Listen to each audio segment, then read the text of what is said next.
What is up? It is Fantasy Endgame heading into now week 8, and we're here as always to give you our take on who to start and who to sit. We're going to answer as many questions as humanly possible over the next 3 hours. By the way, I'm Pierre. He is Chris, my brother from another mother, always with me. I know he's probably a little tired, a little sore from carrying the live show last week. Had to do it all himself. He's used to heavy lifting, just maybe not in that way, but I think it went. You didn't miss a beat, did you? No, we were good. We had some fun. Yeah, it was a lot of work, but got through it. Glad to have you back. Yeah, I'm back and ready to roll, guys. It's like the midway point through the season. Only 2 teams on bye this week. That's a good thing. Of course, the bad thing is that they're 2 of the best offenses in the league. But lots of injuries. Look, if you made it this far and your team is not just completely decimated by injuries, you got a chance. Let's face it. I mean, at this point, you're just trying to survive until the playoffs. But this is why not just starting to sit, but also being active, making moves on waivers, making trades. You can't just sit back and hope for the best. You're not going to win that way. I guarantee the team you drafted isn't going to win. So that's why we're here every week to help you with everything you need. Well, let's talk about start sit now. You know what we always do is we give you the rundown on injuries, and then we answer your questions. First, let me remind you of a couple things.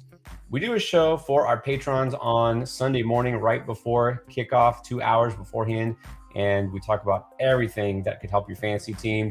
So if you're interested, it's patreon.com/fantasyfootballendgame. The link is below. You can just click on it and see what we're about. And also, you know that we will try to answer all the questions, but there are people who will use that super chat function. We will get to those first. That only makes sense. That's what it's for. All right, so we'll get to those, and once we're caught up, and we will answer other questions too. You don't have to super chat, but that just kind of gets you priority, makes sure that we see your question first. Don't forget that you also can ask questions anytime, 24/7, 365, absolutely free if you join our Discord. Completely free. The link is down below. Also, it really takes less than 5 minutes. Even if you've never heard of Discord, have no idea what a Discord is, it's really not that hard. It's just a little social media thing. And we have a great community there too. A lot of other guys who can help you with advice, not just the 2 of us, but we're there pretty much every day. So with that said, we're going to get into it. And don't forget, if you like the show, hit the like button. If you want to see us again, hit subscribe and then click the notification bell, and you'll know when we go live, which we do a lot every single week. All right. So let's start with the injuries. And so far, it's a pretty busy week, unfortunately. Let's start with the fact that we have a change at quarterback. I think this maybe not the most meaningful fantasy news, but I think it's the most interesting. Ryan Tannehill not going to suit up because of that ankle injury last week. So that means we're going to see rookie Malik Willis make his debut. And that is going to be fun because he's a completely different type of quarterback than Tannehill. Brings a different dimension. So, Chris, first of all, let me say, because this was a last-minute thing. We don't really know he's going to play, and, we didn't really talk about him strongly on waivers. Do you think Willis is worth a scoop if you need a quarterback this week, if you're streaming anyways, and how do you think he might do? I mean, I would only start Willis in like a 2 QB super flex type of league, not in a 1 QB league. I think he'll do okay, but I mean, it's the Texans. The Titans are probably just going to run the ball like 80% of the time, which is good for Malik Willis because he's a runner. But at the same time, like you need like 100 yards and 2 touchdowns for Malik Willis on the ground this week for him to really pay off. So, yeah, I mean, sure, if you're in a 2 QB or a super flex league, you want to throw him in there, go for it. But in a 1 QB league, I feel like there are way better options. Yeah, there should be. Like I said, it's not a heavy bye week. Obviously 2 of the top quarterbacks are out, so that's the thing. There will be some people trying to replace Mahomes and Herbert for 1 week only, but I mean, that is a big gamble. Like you said, it's not a bad matchup, but again, it's probably just going to be a Derrick Henry day, not necessarily a quarterback, who wins the day. So, but just worth throwing that out there, see how he does. We'll see if he becomes a top pickup this coming week. All right, so running backs, we got Zeke Elliott. You know that he's, I think, listed as doubtful, but pretty much he's not playing. So you're going to see a lot of Tony Pollard. Chuba Hubbard, just when you thought you had something good, if you picked him up, and of course, then he is out. So shouldn't be a long-term absence, I don't think, but it's gonna be a lot of Deontay Foreman against the Falcons. Might be an interesting streamer there. James Conner still out. And then let's get to the receivers. Here's the big one. This hurts quite a bit. Just when everyone was so happy they bought low on Jamar Chase. Man, it's brutal. And not just a couple of weeks. It's going to be, what, 4 to 6 weeks? They're expecting he returns this season, but I think it's also a little optimistic on their part. They're saying, well, we hope he heals faster than the normal person. So it's like, I don't know. I mean, do you think, let me ask you this is a logical question. Do you think that this makes Tyler Boyd and maybe even a guy like Mike Thomas much more valuable? Or do you think this just makes Joe Burrow and the whole offense less valuable?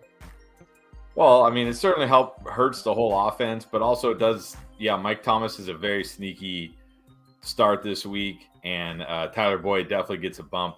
But I will say the one encouraging thing for Jamar Chase is today Zach Taylor said they're not going to put him on IR, which to me that's a good sign because that's a sign that they feel like there's a chance he could miss less than 4 games.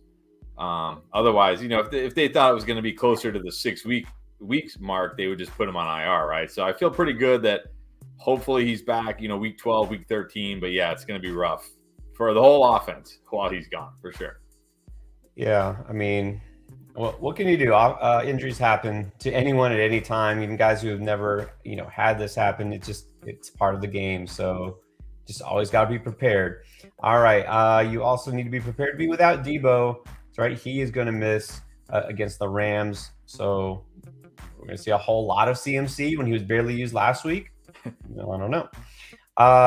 This one comes as no surprise. And I feel like, we just have this on auto repeat every week. Michael Thomas is not playing, and neither is Jarvis Landry. So a lot of Chris Olave in the near future. Alan Lazard is going to miss with a shoulder injury. I don't know. I don't know if this means anything for Green Bay, except that now their pass offense might somehow get worse. So, yeah, I don't trust Aaron Rodgers. Jahan Dotson for the Commanders, still out. That hamstring's bothering him. Nico Collins, for what it's worth, is out. Corey Davis is out. And unfortunately, Dave Njoku, again, a guy who just was emerging as a top tight end. A lot of people very happy to have him, especially if you had started Kyle Pitts the first couple of weeks. But Dave Njoku is not just out for this week, might be a couple of weeks. We'll see. So you're going to have to pivot at tight end also. Questionables. DK Metcalf, I think he's looking on the wrong side of questionable. Doesn't sound like he'll play. Do we have any updates there? Because Tyler Lockett is also questionable. Is that right? Yeah, I mean, the updates we got from Pete Carroll was something like he was running around today and looked better than we expected. Like, what is running around? Like a kid at the playground? Like, what does that mean? Like, yeah, I don't think DK Metcalf plays. I mean, I guess on the good side, it sounds like he avoided a serious injury. Because remember, it was like him and then Breece Hall, like almost back to back. And why did Breece Hall have to be the one with the serious injury? Like, come on. But anyways, it sounds like DK Metcalf at least avoided a serious injury. Yeah, I'm not getting my injury news from Pete Carroll. That's pretty much like that's pretty worthless. So no, but Metcalf, I would count on him being out for sure. Darrell Williams of the Cardinals is also out. Davante Adams, questionable. Davante Adams and Darren Waller, both questionable. Hunter Renfrow is not on the injury report, so he's going. Adams, it sounds like he will play because with his deal, it was like a flu issue. They said it was a bad flu, but they expect him to be ready. Maybe it's his flu game. Who knows? But I think you could probably play Adams. Waller, I'm not sure if you want to play him anyways. The Sun God, probably going to play. He's officially listed as questionable, but this sounds more optimistic, doesn't it? Yeah, they took the red non-contact jersey off on Friday, but of course it's a concussion. So this isn't like, this is ankle ready, this is knee ready. It's a concussion. He's got to go through all the steps. So we've seen guys not clear. We've seen guys clear. This could go either way because it sounds like he's trending more towards playing, but you're going to probably have to check back tomorrow morning and get that last minute report. Like, yeah, he's clear and he's good to go, or he's not. So, people are saying like he wasn't even concussed in the first place. It was just this new protocol where they're being super extra careful. So he'll probably play. I would say put him in your lineup unless you hear something different. And then Dalton Schultz, still questionable. Is he ever going to shake this knee issue? I wouldn't feel great about him this week. In good news, DeAndre Swift is playing, like, for sure. So Yes. fire him back up and hope he makes it through the game untouched. Brandon Cooks, questionable, but also sounds like he will play. For which team? Well, I guess it's still the Texans. We'll see if he gets traded at halftime or something. Elijah Moore, I guess, is active. Maybe they'll actually play him, probably just because Corey Davis is hurt, so they realize they need him. He's out of his punishment, but doesn't mean he's completely out of the doghouse. So I don't know. This could go either way. This could be like, we're just going to put him out there and not target him because we don't like him. Or it could be a squeaky wheel narrative and he gets 10 catches and nobody started him, just because that's how fantasy goes. And last but not least, Van Jefferson is back. He's going to play. Do you feel good about him, seeing as how he's a Rams receiver? I mean, good. No, I'd like to have him on my bench, see how he does, see how he's used, but this O-line is still terrible. Matt Stafford still has no time to throw. Like, yeah, I don't really want to have to start him if I don't have to. No. Sure. I mean, I did stash him in one or two leagues, but that's kind of where it ends right now. We'll see. We'll see what happens. Let's see if anything changes after the bye week, if they figured anything out. But I don't know that they figured out how to have a better offensive line. So that's the problem. I think their offensive line is ranked 31st right now. It's bad. It's not good, especially when Matt Stafford's your quarterback. All right, guys, here we go. We're going to get to as many questions as we can. Again, hit that super chat if you want to make sure we get to you. We'll do them in order that we see them. And let's start with the very first one, which is very loyal member of our live show, Big Luscious 68. Finally traded Pittman for Sutton. What do you think about that? I don't hate it. I mean, I don't hate it. Like, I mean, maybe Ehlinger targets him like 40% of the time and everything's going to be okay. But the risk here is that it's like going to be like Brett Rippon or any other backup QBs you've seen this year, and it's going to be really bad for Pittman. So Sutton, we at least know, as long as Russ is healthy, he's going to get target share, going to get the deep ball, double-digit PPR points in every game but one with Russ. So I feel better about Sutton right now than Pittman, unfortunately. You kind of have to. I mean, all of a sudden, instead of the gunslinger Matt Ryan, you got Sam, who knows what will get Ehlinger, who's not in there to throw the ball 50 times a game. I mean, he's there so that he can hand it off 30 times a game probably and try to not get sacked. So, yeah. But here's the thing, too. I'm really interested. What if Jerry Jeudy does get traded? A lot of rumors. Jeudy might be on the out. If Jeudy gets traded, you got to like Sutton even more. But yeah, we'll see if that happens. All right. We have Desmond Evans. Got a question here. Tony Pollard, who looks like he might have the backfield to himself, or Devin Singletary? Definitely Pollard for me against the Bears. One of the worst run defenses. Has that whole backfield to himself. Looks explosive. Looks good. I think it's going to be a big Tony Pollard week. I'm going with Pollard. I think it has to be Pollard here. I mean, he's getting all the carries. It's a great matchup. It's the Bears. I mean, I'd have Pollard starting over a lot of guys. Singletary is okay, but he's never going to be like a high-end option to me in any case. And look, we're hearing rumors that the Bills are now looking at Kareem Hunt, right? Looking at some other running backs that might be out there. I'm not saying it'll happen, and obviously it won't happen this week, but if they were in love with Devin Singletary, they wouldn't be looking, and they wouldn't have drafted James Cook, and they wouldn't, continually be trying to replace him. Just saying. All right. Let's go. Well, you know what? Let's follow up that Pittman one. This is a good question. It's cryptic. Do you expect a JT bounce back tomorrow? And look, I know some people saw our top 10 running back list, and we don't read all the comments because we don't always have time. I did see some eyebrows. I had JT so high, and look, I might be wrong on this. What do you expect, at least this week? I think the Colts are going to try to ride Jonathan Taylor as much as they can tomorrow, and it's the Commanders, so they should be able to. So Yes, I do expect a JT bounce back game tomorrow. Yes. Yeah, I do too. Obviously, like, why do you think they put in a different quarterback? Because they realize, as I said, I'm not going to go back to the whole thing. They need to run to win. Like they just have to. So I expect a big game. All right, so we have Omar Dianda with a super chat. Thank you. We appreciate that. Let's see if there's a question around it. If I see it, I'll put it up. But let's keep going for now. Oh, I have to put this one up. Love the name, the Miami Cowboy. Eno or Michael Carter? Well, I mean, I'm not really excited about Michael Carter this week regardless, but now Eno with Connor out again. Darrell Williams, a game time decision. You got to go with Eno. Yeah, I'm going with Eno. Not that I love Eno, but he's the guy. Like you said, yeah. Connor's out. Williams is banged up. He's going to get the opportunity advantage. Carter, again, they just traded for James Robinson. He might be limited this week, but still he'll be in action. I can't feel good about that offense, just not at all. So it's got to be Eno. Real quick, I found Omar's question. Oh, okay. All right. So is Nick Chubb and Jalen Waddle for D-Hop and Patterson a good trade? I mean, it's a good trade for whoever's getting Chubb and Waddle. Yeah. I mean, you're getting like Chubb better than Patterson and Waddle better than Hopkins.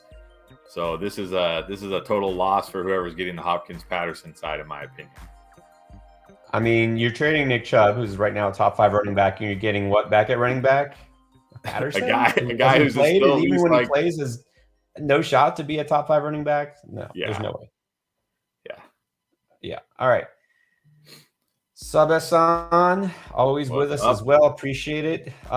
Question about Everett. Someone dropped him because bye week. Okay, get that. I was thinking to pick him up and wait, what? I was thinking to pick him up and drop Everett. You just said you were going to pick Everett up?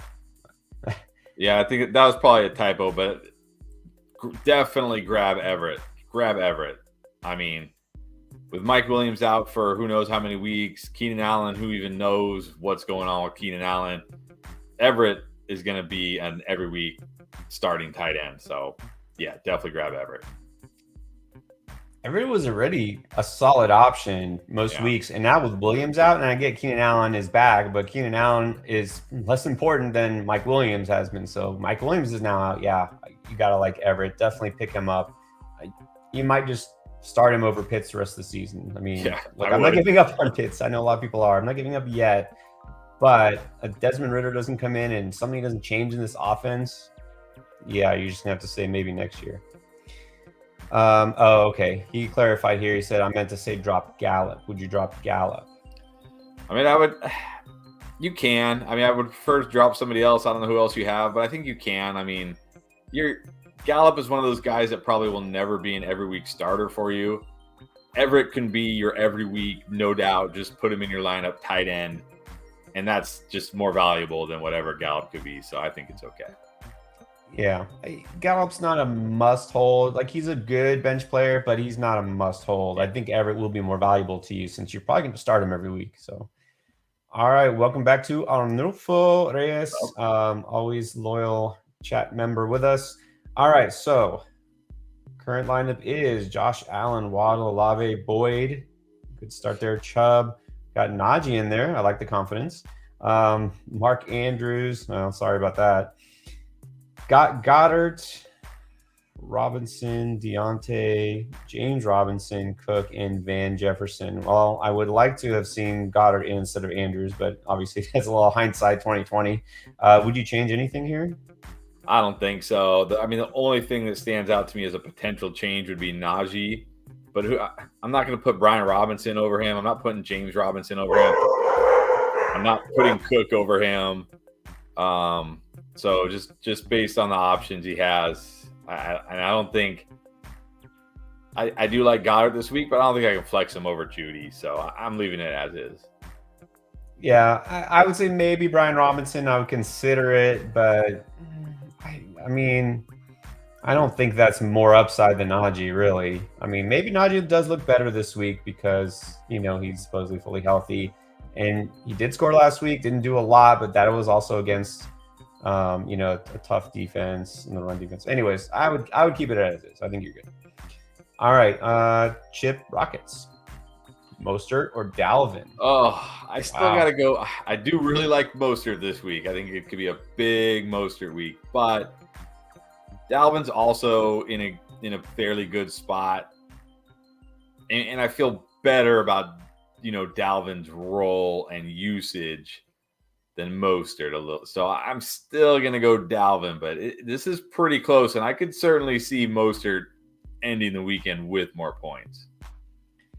Yeah, I mean, obviously it's a great matchup for Mostert, but I definitely feel better about Cook's usage. Yeah.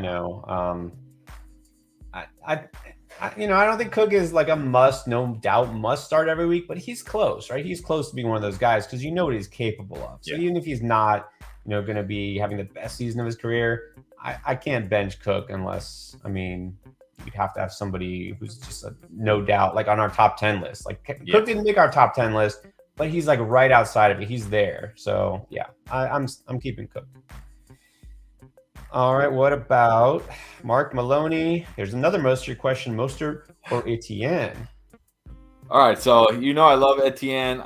Etienne's great, but Etienne has a really tough matchup this week, and Mostert does not. So now I'm going to give the edge to Mostert just because it's just such a good match. Like the Lions they're like a free square for running backs, right? It's like running backs play the Lions, and it's like, here, have fantasy points. How many do you want? You know what I mean? So hard to bench Etienne. I get it, but I think just because of the matchup for Etienne is so tough this week, I'm going to go with Mostert. I think it has to be Mostert. Lions, like you said, second most fantasy points to running backs. Only Houston is worse. It's so hard not to. And, Etienne, I think most weeks going forward, I think most weeks you'll say Etienne, but not this week because it's a really tough matchup for Etienne. So, yeah, I agree there. And then let's go to the AMC machine. Wan'Dale Robinson or George Pickens, and we're talking half PPR. See, in full PPR, I probably would have said Wan'Dale, but half PPR definitely hurts him because, 7 catches for 60 yards. It's like, cool, I got 13 PPR points, but in half PPR, it's like, what, 9? You know what I mean? Yeah. Pickens could have 3 catches, for 60 yards and get you 9 points, and he could always score a touchdown. I think it's a tough it's a tough matchup for Pickens this week, no doubt about it. But in half PPR, I'm going to shoot for the upside of Pickens. Yeah, Pickens is going to be a boom bust guy, like no matter what, but he's looking pretty good lately. This week I will go with Pickens because believe it or not, it's not a great matchup for Giants receivers on paper, at least. Look, I don't expect that to be a shootout anyways. I don't think anybody does. It's going to be battle of the running backs. At least that's what it should be. So I go Pickens also. Jonathan Carey, thank you so much. We appreciate it. So last week was a bad week. Let's see. Metcalf is out. Lazard is out. Williams out. All right, so let's talk about Pickens again. Got Reynolds, who is in. He's playing. Marquise Goodwin, who is the Metcalf replacement. Talked about him on the waiver wire. And Wan'Dale Robinson. All right, so he's saying pick 3. Sorry, I feel bad that you have to start 3 of those guys, but look. I know. Well, I think Pickens and Robinson are the 2 that I feel the best about out of that group. Man, and then it's just like I don't even want to do. I don't know. It's not a good matchup for the Seattle wide receivers, like you said. I think that's going to be a very low scoring game, very slow. Not going to be a lot of fireworks. Reynolds, though, after that kind of like good start to the season, has crashed back down. Amon-Ra probably going to play. I'm guessing you feel the same about Pickens and Wan'Dale. Like they're the 2 guys you feel. Okay, so I'll let you. Yeah. So go ahead, break the tie. I'll just go. Whoever you pick out of those 2, I'll just say fine. Because for me, it's like total coin flip here. Yeah, look, you're going to roll the dice. Go with Goodwin because he's the guy who doesn't need target volume. He's what is he? He's a speed burner. He's John Ross before John Ross. He's, a guy who, what he did last week, he did it twice. Metcalf not playing, so maybe he takes one to the house. Josh Reynolds, I don't feel good about at all. Amon-Ra is back. Hawkinson's playing. Swift is playing. Reynolds might get 0 targets, So there you go. There you go. Go. And then we got Sam Weatherly. Welcome back, Sam. Full PPR, pick one: Schultz, Dobbs, or Wandale. Getting a lot of Wandale questions. I can pretty easily go Wandale here in PPR. Like I said, 7 catches for 60 yards, which is like that's just like a barely average NFL day for a wide receiver.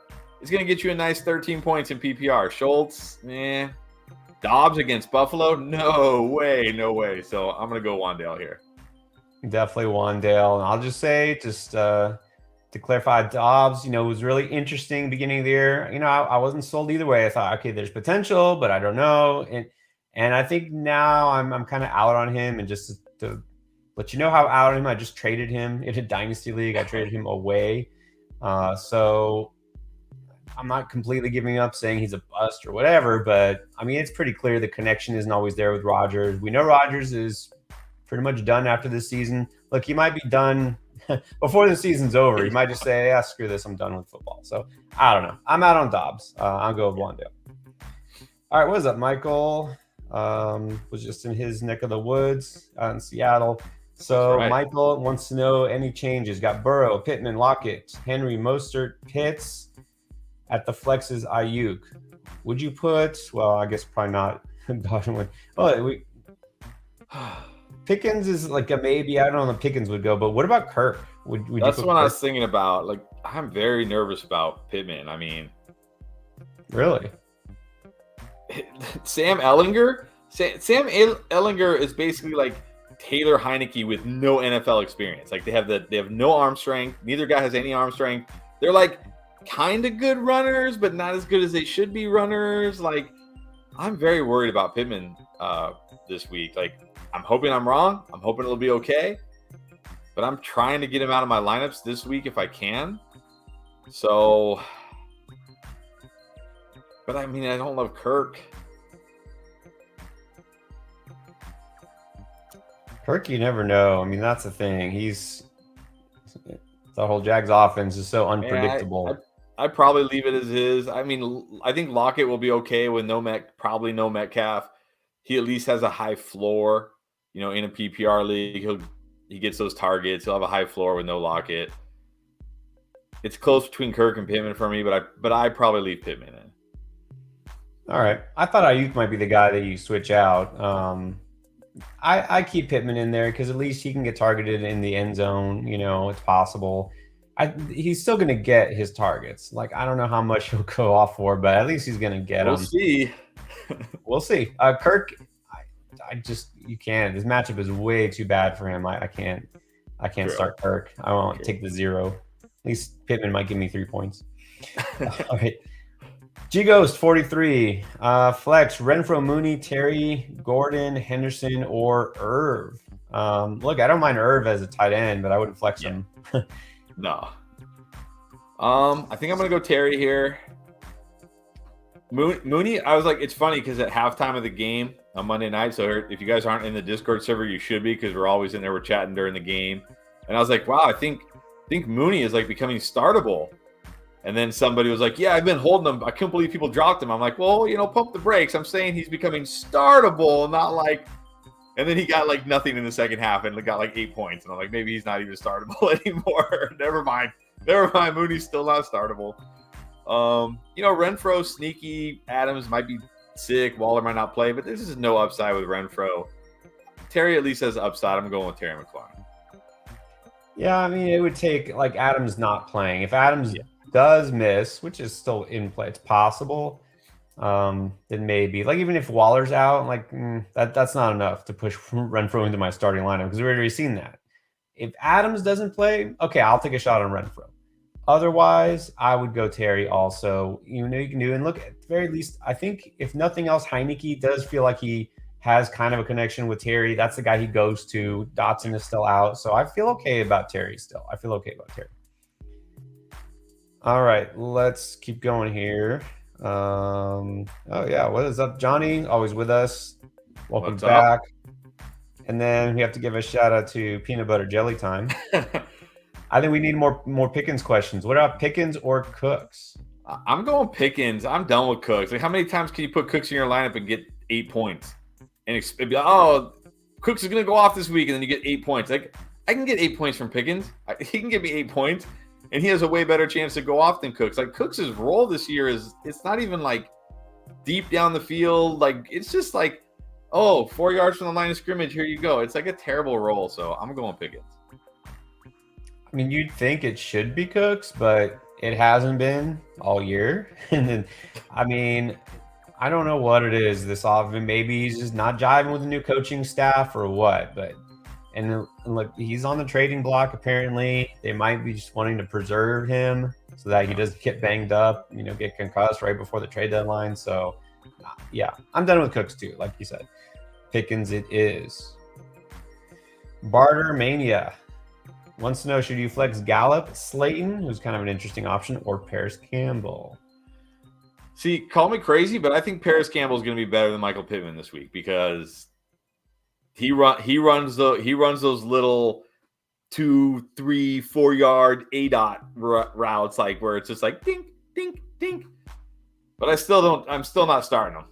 Not with Sam Ehlinger. I'm not starting him. But there's like a voice in my head saying Paris Campbell will have a better game than Michael Pittman because Ehlinger will just like basically dump it off to him like 20 times. Gallup against the Bears, I think it's another game where they don't really have to throw it much. I think I'm going to go Slayton here. It's not the worst matchup. It's not a great matchup, but it's not the worst matchup. He's got upside. I'm going Slayton. I'm going Slayton as well. Look, I'm fully on board. I was going to say Paris Campbell now clearly ahead of Alec Pierce for me rest of the season. I'm not going to say ahead of Pittman. Like, that's a little much for me, but yeah, I get that. I feel the same way that he could see a lot of targets like he's gotten the last couple of weeks, but I'm not going to start him if I don't have to. So I go with Slayton. He's another guy who doesn't need a ton of targets. He's got that long, home run ability. So yeah, feel good about Slayton. And then Caden GB. Love the channel. All right, we appreciate that. Thank you. PPR League 4 wide receiver format. Wow. Your favorite kind. Ayuk and Boyd. All right, so you got Jacoby Myers, Deontay, and Curtis Samuel. You're going to pick 2 of those guys. Who do you bench? I'm benching Deontay. I know Jacoby hasn't been great the last 2 weeks, but at least he gets, we know he'll be involved. Curtis Samuel's still getting targets. I mean, he had 12 in PPR last week. It wasn't terrible. Like Deontay, I don't know what to expect with Deontay. I think I'm benching Deontay. I know. And the matchup, I mean, really against Philly, he still could get targeted a ton because they're probably going to be losing, but that's what's happening with him is he's getting targeted 10 times and catching 4 of them, Yeah. And then Pickens gets 5 targets and catches 5 balls. I don't know, but this is why I was worried about Deontay before the season. Big Ben loved him. He fed him. It's different now, right? It's just different. He's a great receiver. Like, it's not his fault, but it's just not happening. Just the same reason as Claypool is not doing anything. It's just this offense is not good. So, yeah, I would bench Deontay. Here we go. Not a super chat, but this is a good question. Ralph Jimenez is Hasty good pickup. We had a little debate on this a few days ago in the Discord. I picked up Hasty in a few leagues. I mean, obviously in like a 10-team, shallow like 10-team league or even like a shallow 12-team league, I don't think you have to. But in slightly deeper leagues, yeah, I think Hasty's a good pickup. Yeah, if you got the space, why not? He's basically the handcuff to Etienne. He's an injury away from being the starting running back for whatever that's worth in Jacksonville. So, yeah, solid pickup, but don't expect anything from him this week because he's still the backup and is a terrible matchup. Mark Maloney again wants to know, start one Sutton, Boyd, or Deontay? Well, not Deontay. Not Deontay. I still go Sutton against a terrible Jag secondary that just lost their best corner. Russ back, healthy, doing high knees on the plane, ready to go. I know it's like Boyd, oh my God, Boyd, but we've seen this song and dance from Boyd before where it's like Chase is out or Higgins is out and he disappoints. So Sutton's in a great spot this week, and we know with Russ he'll be good. I'm going Sutton. I'm going Sutton too, and it's exactly right. Everyone all of a sudden is going to treat Boyd like as if he's Jamar Chase, like he's a stud. he's not the replacement for Jamar Chase. He's still going to do the exact same thing he does, and that's work mainly out of the slot as a possession receiver. Look, he's a great receiver, and he can make big plays, as we've seen, but he's not Jamar Chase, and he's not a must start. But yeah, go with Sutton. This one, not a super chat, but I think this is super interesting because we just talked about Aaron Rodgers. If in a super flex league, would you start Malik Willis instead of Aaron Rodgers? I think I might. At least Malik Willis. I mean, 100 yards and maybe a rushing touchdown, and you're feeling pretty good. Aaron Rodgers on the road in Buffalo without Allen Lazard, like nah. I'm going Willis. Take the shot. I mean, maybe he runs in a touchdown. That's very possible. Breaks off a big run. Like, what is Aaron Rodgers really going to do for you? So, yeah. Exactly. All right. Johnny wants to know, pick 2, Sutton, Sun God, Olave, or Wandale. Well, Wandale's easy to eliminate from here, but the other 3 are tough. That's tough between the other 3. Man, I don't. It is very tough. I mean, I feel like you have to start Sun God if he's healthy, which he should be. And it's a good matchup for him, and it's at home. So I can't sit him. Yeah, I can't sit him. I feel like I can't sit Olave either. I know. To me, it would be Sutton. I can't really sit Sutton though, but you got to sit one. So I probably sit Sutton. Sutton. But I go Olave and Amon-Ra. I know you don't want to sit Sutton, but I mean, he does still have Russ as his quarterback. So. Yes, true. Henry Marte, Dalton or Goff, and Kurt or Pittman. I guess he means Kirk, Christian Kirk. I'm gonna assume. I can pretty easily start Dalton over Goff. It's a good matchup for the great matchup for Dalton. Not so good for Goff. And then talked about it. I'm nervous about Pittman, but I can't. I'm nervous about Kirk too, so I'll just start Pittman. Yep, Dalton. He's fine. He's fine, but he's got a pretty good matchup. It could be a lot of passes thrown in that game. I think so. And we've seen it doesn't matter that Michael Thomas and Landry out. They're still just going to throw it. Goff, no. Kurt and Pittman, I'd go Pittman as well. Kirk is just way too unpredictable. Desmond Evans with another one. All right, so we got Pittman, Sutton, Dobbs, Mike Williams, and Wandale. Needs more power at wide receiver. Okay, so you were talking trades and like what to do. I mean, the problem is Pittman's value is way low. Mike Williams is hurt. Dobbs has no value. This is the problem. Like you can't wait until like your wide receiver group is decimated and then try to make trades. You need more power at wide receiver, but you don't have like the bargaining chips, right? You don't have like the pieces to trade. I mean, I don't know unless you have like maybe you're really deep at running back and you could trade a running back, but I mean, I think Pittman, Sutton, and Wandale can get you by until Mike Williams gets back. Yeah, I mean, it's not ideal to have Wandale as your number 3 receiver, but obviously you don't have much other alternative here, and that's it. We don't know your running backs, but if you do have a third running back that you're comfortable starting, that you can trade your RB2 or a third running back that's worth trading that could get you a good receiver, that's pretty much the only option you have. You can't do anything with Mike Williams right now, and nobody is going to want Dobbs. At least I don't think so. All right, G. I'm just laughing at this question. Amon-Ra or DJ Moore? I feel like this is like trying to trap me because I had DJ Moore as a boom this week. I know I have DJ Moore as a boom, but remember, booms aren't must starts. Get him in your lineup no matter what. These are guys we think can have huge weeks. They might not have huge weeks, but the potential is there for them to have huge weeks. Amon-Ra if Amon-Ra plays, you got to start Amon-Ra. Definitely Amon-Ra over DJ Moore. Definitely Amon-Ra. I don't mind DJ Moore starting in your lineup this week. I did put him in a DFS lineup. Got the Walker Moore stack. That's what it's all about. PJ Walker, of course. But no, you're starting Sun God. Yeah. David Banks, 6-1, very nice. Okay, so Wandale, Godwin, or Peoples-Jones? Goodwin. Not Oh, Godwin. Goodwin. Did I say Yeah. Godwin? I was gonna say Godwin already played. Yeah, I'm gonna definitely go not Godwin. Wandale here. Yeah, Goodwin could always hit a home run, but again, I don't think this is gonna be a shootout. Peoples Jones, like, what are we really like?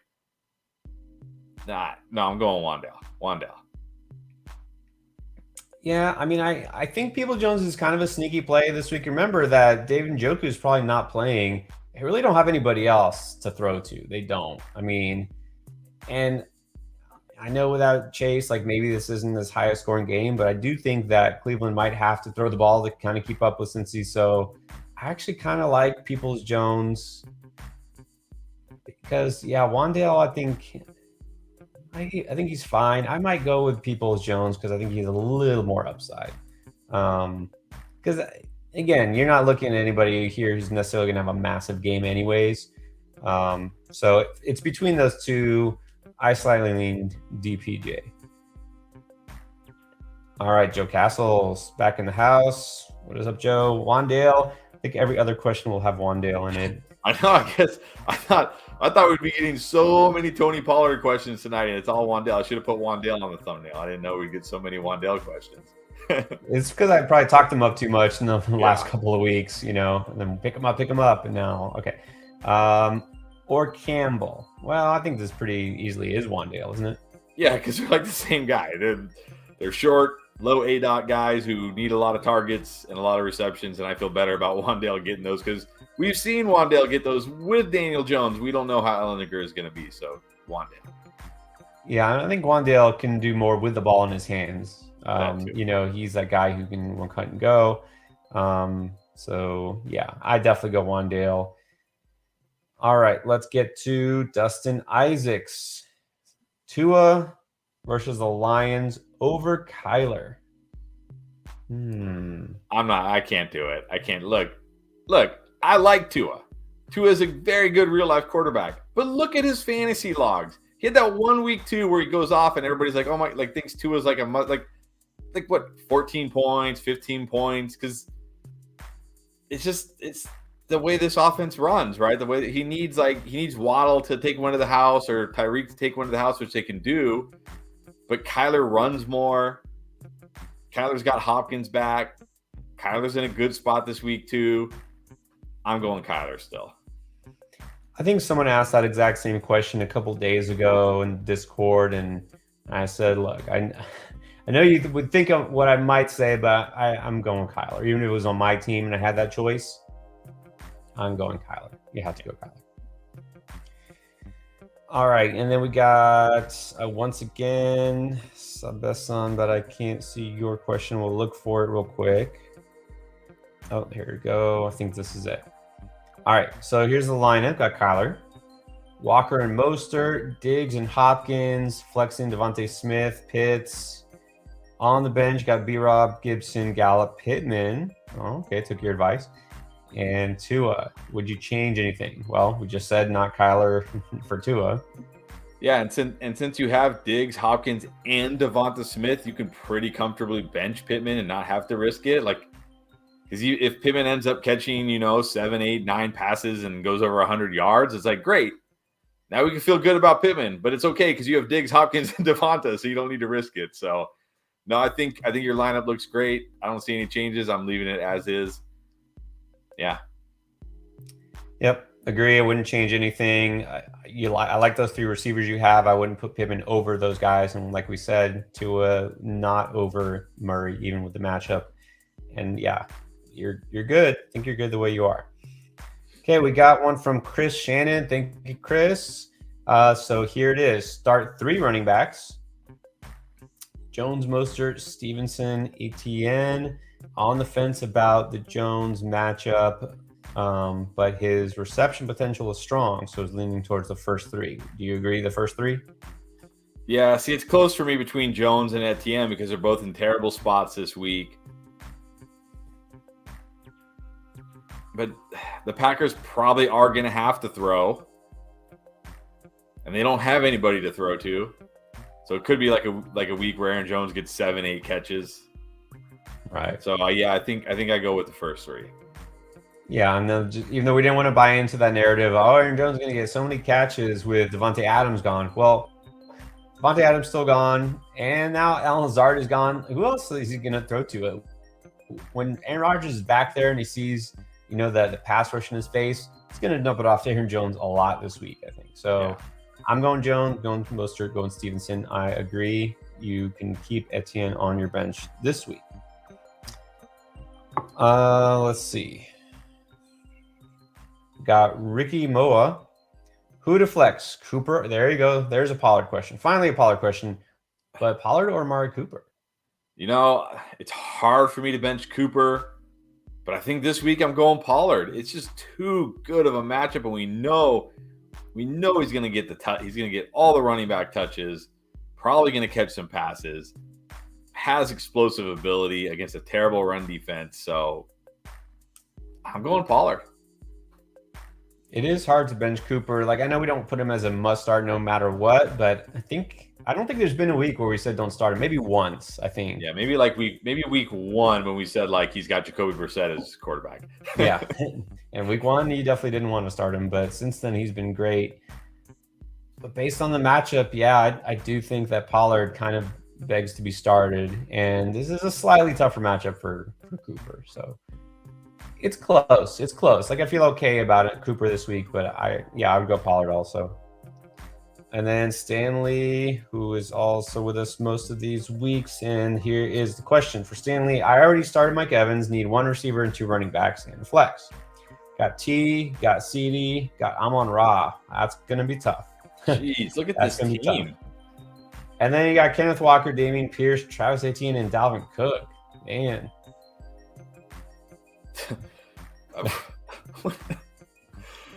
Let's do the running backs first. How about that? I think that might be slightly easier because I know I can say no to Etienne.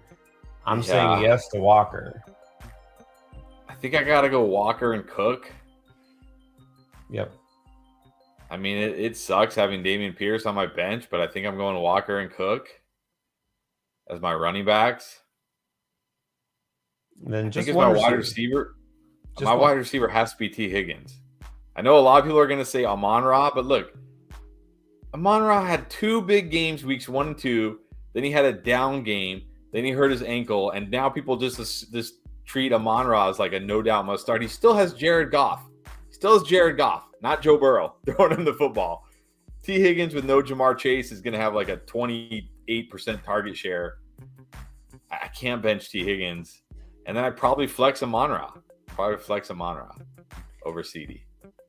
Yeah, the thing is with CD Lamb, you look at the matchup, we just talked about Pollard. It's the Bears. The Bears don't give up a lot of points to receivers. They just don't.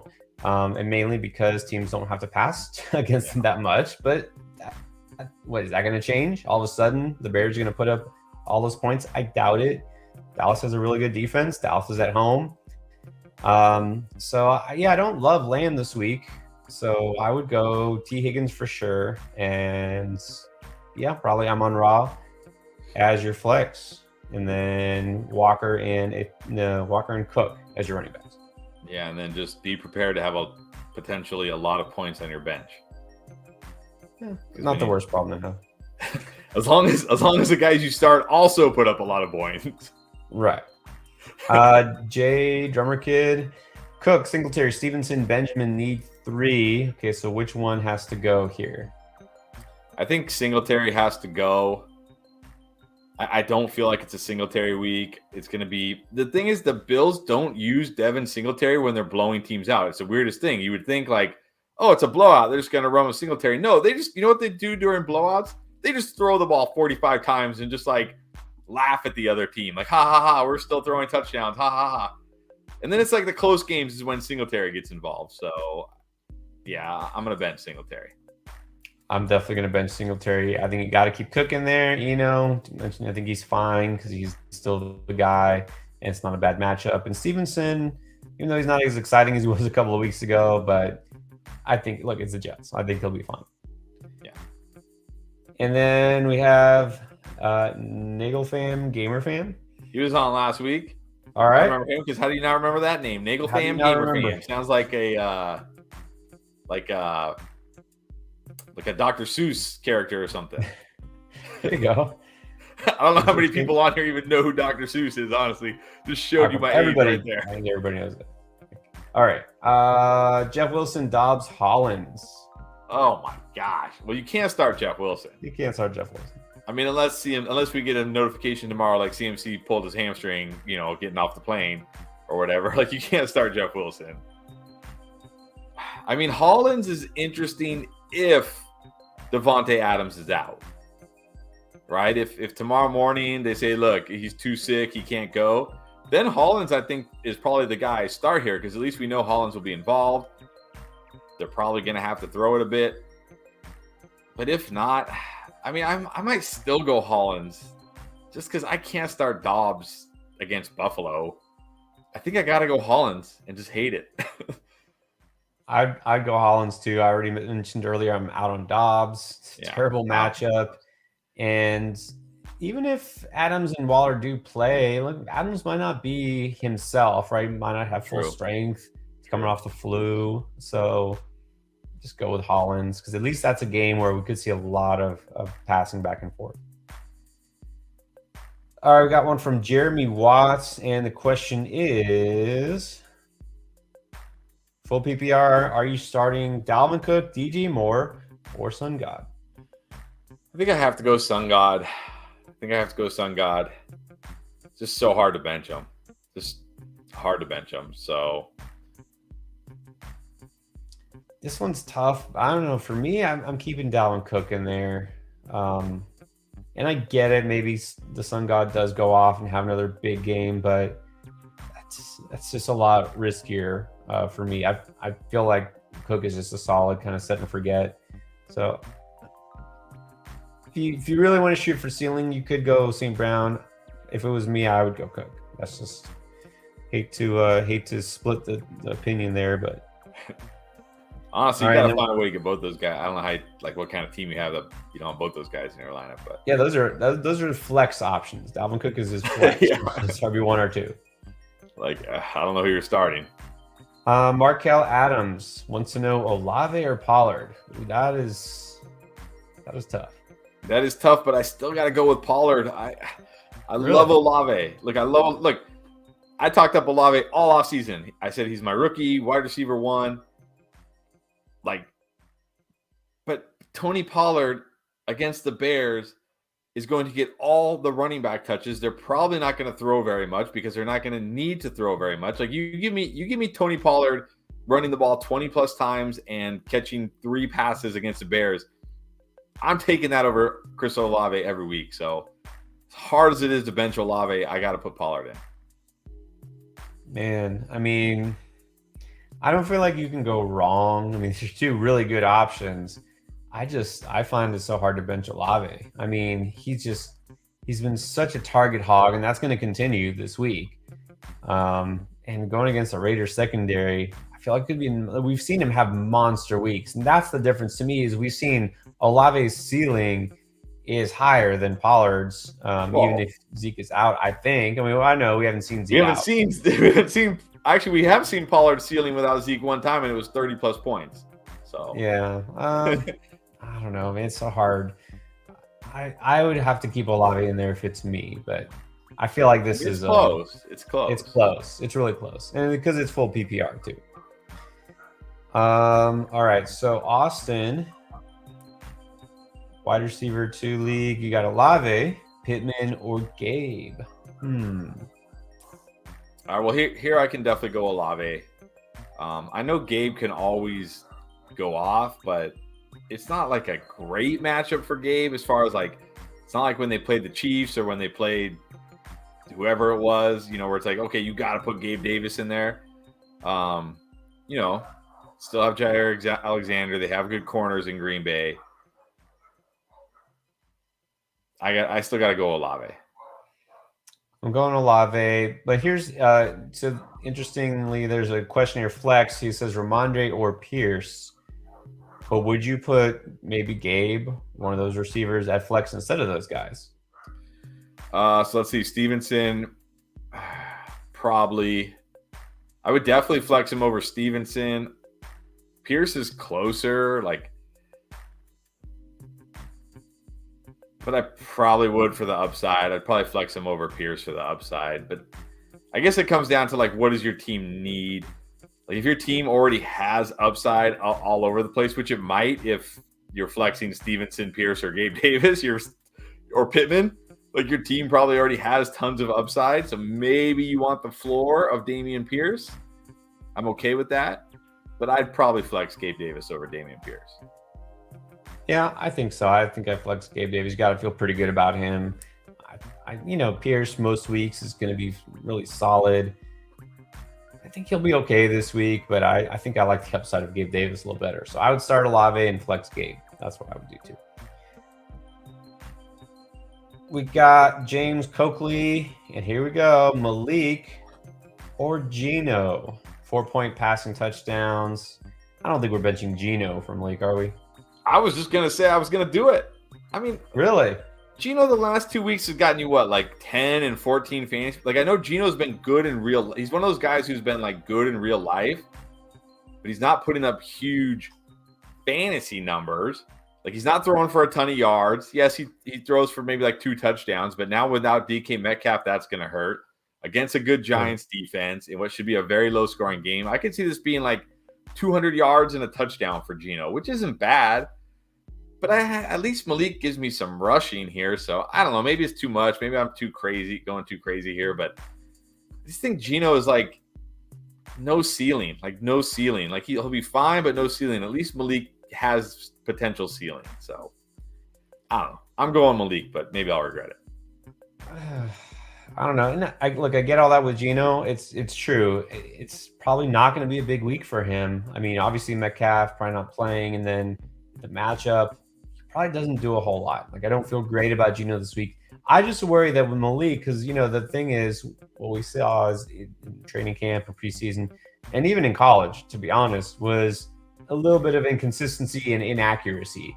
And I really don't feel like they're going to throw him in there, and say, all right, we've been averaging about 20 passes per game with Tannehill. Why don't we throw it 25 or 30 times? Like, I really think he's just going to hand the ball off. Look, we've already seen Derrick Henry get 30 carries in a game. I feel like we could see Derrick Henry get 40 carries this game. I really think they're going to have Willis just give it back to I don't think he's even going to do much. Maybe he gets a design run or two. Maybe he runs, but I feel like he comes out with like 100 passing yards, if even. I think without a rushing touchdown, he just doesn't do enough. So I'm a little too worried about Malik in his first game. So, like, I know Geno's upside isn't that great this week, but I feel like Malik's upside is even lower. But maybe maybe he rips off 2 long touchdown runs, and I'm eating my words, I guess. All right. Abel wants to know. Here's another Wan'Dale question: Wan'Dale or Deontay? I think we kind of did this one. I'm going Wan'Dale. I mean, at least Wan'Dale, we know we're going to get like 11 to 12. I mean, he had like 11 PPR points last week, and he missed quite a bit of the game. So I just – neither of these guys have a high ceiling. I just feel like Wan'Dale's safer, so I'm going to go Wan'Dale. Yeah, we kind of already covered this. Can't feel good about Deontay. Wan'Dale's fine. Go with Wan'Dale for sure. And then Ben Krupka, Flex Etienne, or Devontae Smith. If it's Devontae Smith, it's got to be Devontae Smith. Definitely Devontae Smith. In a great spot this week. Not playing the Broncos, not a running back playing the Broncos like Travis Etienne. Definitely Devontae Smith. And then he wants to know, would you trade Godwin to get Sutton? I would. Like, what are we going to get from Godwin this year? We're going to get 11 to 13 fantasy points every single week. 11 to 13. More, 11 to 13. Like, that's all you're going to get. Unless Tom Brady drinks something from the fountain of the youth and becomes Tom Brady of old, that's all you're going to get, right? That's all you're going to get. At least Sutton has some upside, so I'm taking Sutton. That's the problem is Godwin's not getting in the end zone. He's several catches a game. He's getting about 7 catches, 63 yards. That's like every week. It's on auto repeat, which is like, you can't complain. You can't hate that, but that's not what you were hoping for. And that's not a guy who's going to win you a championship. So yeah, I'd take a chance on Sutton too. All right, guys. So, by the way, we're almost an hour in to our show. This is a good time to remind you that we're going to try to get to all your questions. But again, with so many questions, we are doing super chats first. We have a lot of people still in line for that. We're still a little behind. Actually, we're a lot behind, but that's okay. We'll get there. And if you want to skip the line, get your question answered for sure, use that super chat feature. You can join Discord. The link is below, and ask away. And anybody from our community is welcome to help you. And that's the great thing about it, is we really do have a great community that keeps growing. And if you want to join us for our exclusive show with patrons, where we spend a lot of time answering any question that you have, that is available by becoming a patron. All right, so the link of that is below. It's patreon.com/fantasyfootballendgame. All right, back to the questions. Jeremy Watts with another one. Start Dak or Derek Carr? It's close. Very close. It is close. Like, my worry with Dak is, again, it's like last week where the Bears don't force him to throw. They're able to run the ball because they will be able to run the ball. And it's another game where Dak throws it like 25 to 30 times. But my worry with Derek Carr is suddenly the Raiders have one of the best running games in the NFL. And you know what I mean? And we thought the Raiders would just be a team that threw the ball 40 plus times, and they haven't had to be because Josh Jacobs running like a madman. So this is very, very close. I give the slight edge to Carr unless Davante Adams is out. If we wake up tomorrow morning and they say Adams is out, then I probably will pivot to Dak, because without Davante Adams, I'm not going to expect a whole lot from Derek Carr, and it'll probably just be like an even bigger Josh Jacobs game if Davante Adams is out. So I probably go slight lean Carr, assuming Adams plays. Yeah, I mean, I have these guys neck and neck in my rankings. It's kind of a coin flip at this point with these two guys. So yeah, maybe slightly into Carr, because they might have to pass it more. But like you said, if Adams is out, no, I'm not interested. Raps, what is up? Drop Wandale. Wow, okay. First question like that. To get Marquise Brown, this is interesting because obviously he is going to be out for who knows how long, several weeks. Would you do that? Definitely. I mean, I assume, well, first of all, you're probably not relying on Wandale week in and week out anyways. Even if Hollywood comes back week 14, you have him for the playoffs. You have him for the, which is what matters. Like, you're not going to care what happened between now and week 14 when you have Hollywood for the playoffs. So yeah, definitely worth stashing Marquise Brown. Definitely. I mean, if Wandale is like the last guy on your bench, which I assume he is, if you're just going to drop him, why not? It's worth it, and especially if you do have, which I hope you do, an IR spot where you can stash Marquise Brown. Yeah, it doesn't hurt you at all. So definitely do that. Guys, this is where you start planning ahead for the playoffs, right? Stashing ahead. Exactly.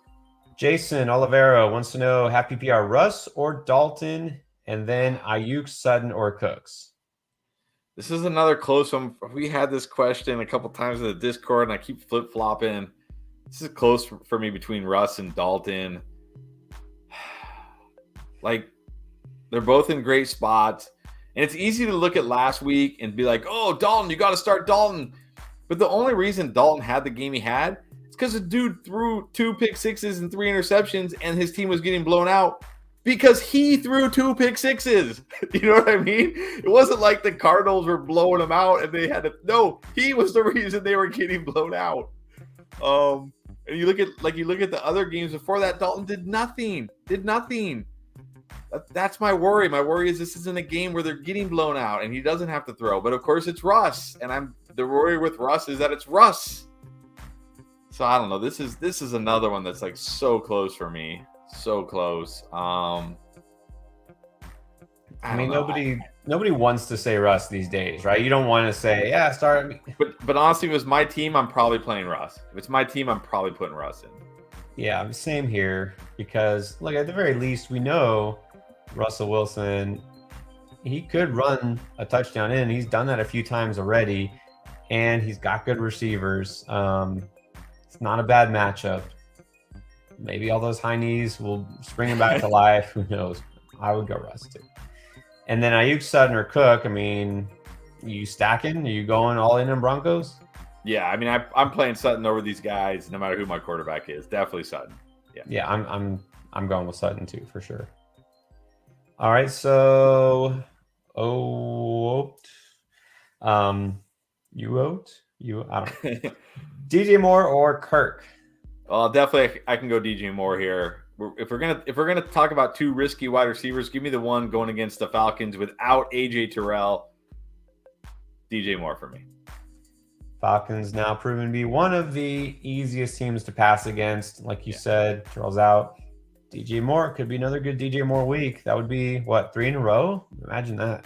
I think 2. Let's not get carried away. All right, so here's a comment. I don't know if you want to respond. What's up, Bus? Hello. Ronald Keys, choose 2: Etienne, Dameon Pierce, or Mostert. I can definitely sit Etienne here. I know it's hard to sit Etienne because he's such a talent. He's got that backfield to himself, but it's the Broncos. Like, the Broncos' offense is for as bad as the Broncos' offense has been. That's how good the defense has been. Like, this defense is elite. And Pierce is in a good spot. Mostert's in a great spot. I'm gonna bench Etienne. Yep. I know you don't want to bench him, but especially after they just traded James Robinson, you always have to play matchups. So, yep, benching Etienne. David Montalvo, Foreman or Eno? This is actually this is a close one for me. I feel like Eno will probably catch more passes, so maybe that gives him the slight edge for me. But Foreman has no competition unless you think, Blackshear is going to actually be competition for him, which I don't think. And it's the Falcons. This is like so close. I feel like you're going to say Foreman, so I'll say Foreman. You are correct, sir. I'm going to say Foreman. You have to love the matchup with the Falcons, and he's going to get it. Look, he looked really good last week. He went over 100 yards, and he only got like 12 carries or something. I don't expect that every week, but you got to think he can do some damage this week. So I'm going to go Foreman. And actually, what was surprising, too, because I thought, Chuba's going to be the pass-catching guy, Foreman's going to be the early down guy. Foreman caught just as many passes as Hubbard. Hubbard really wasn't used in that role. I think Foreman – I think he'll have a decent floor too. Derek Just, what's up, Derek? All right, so he's 5-2.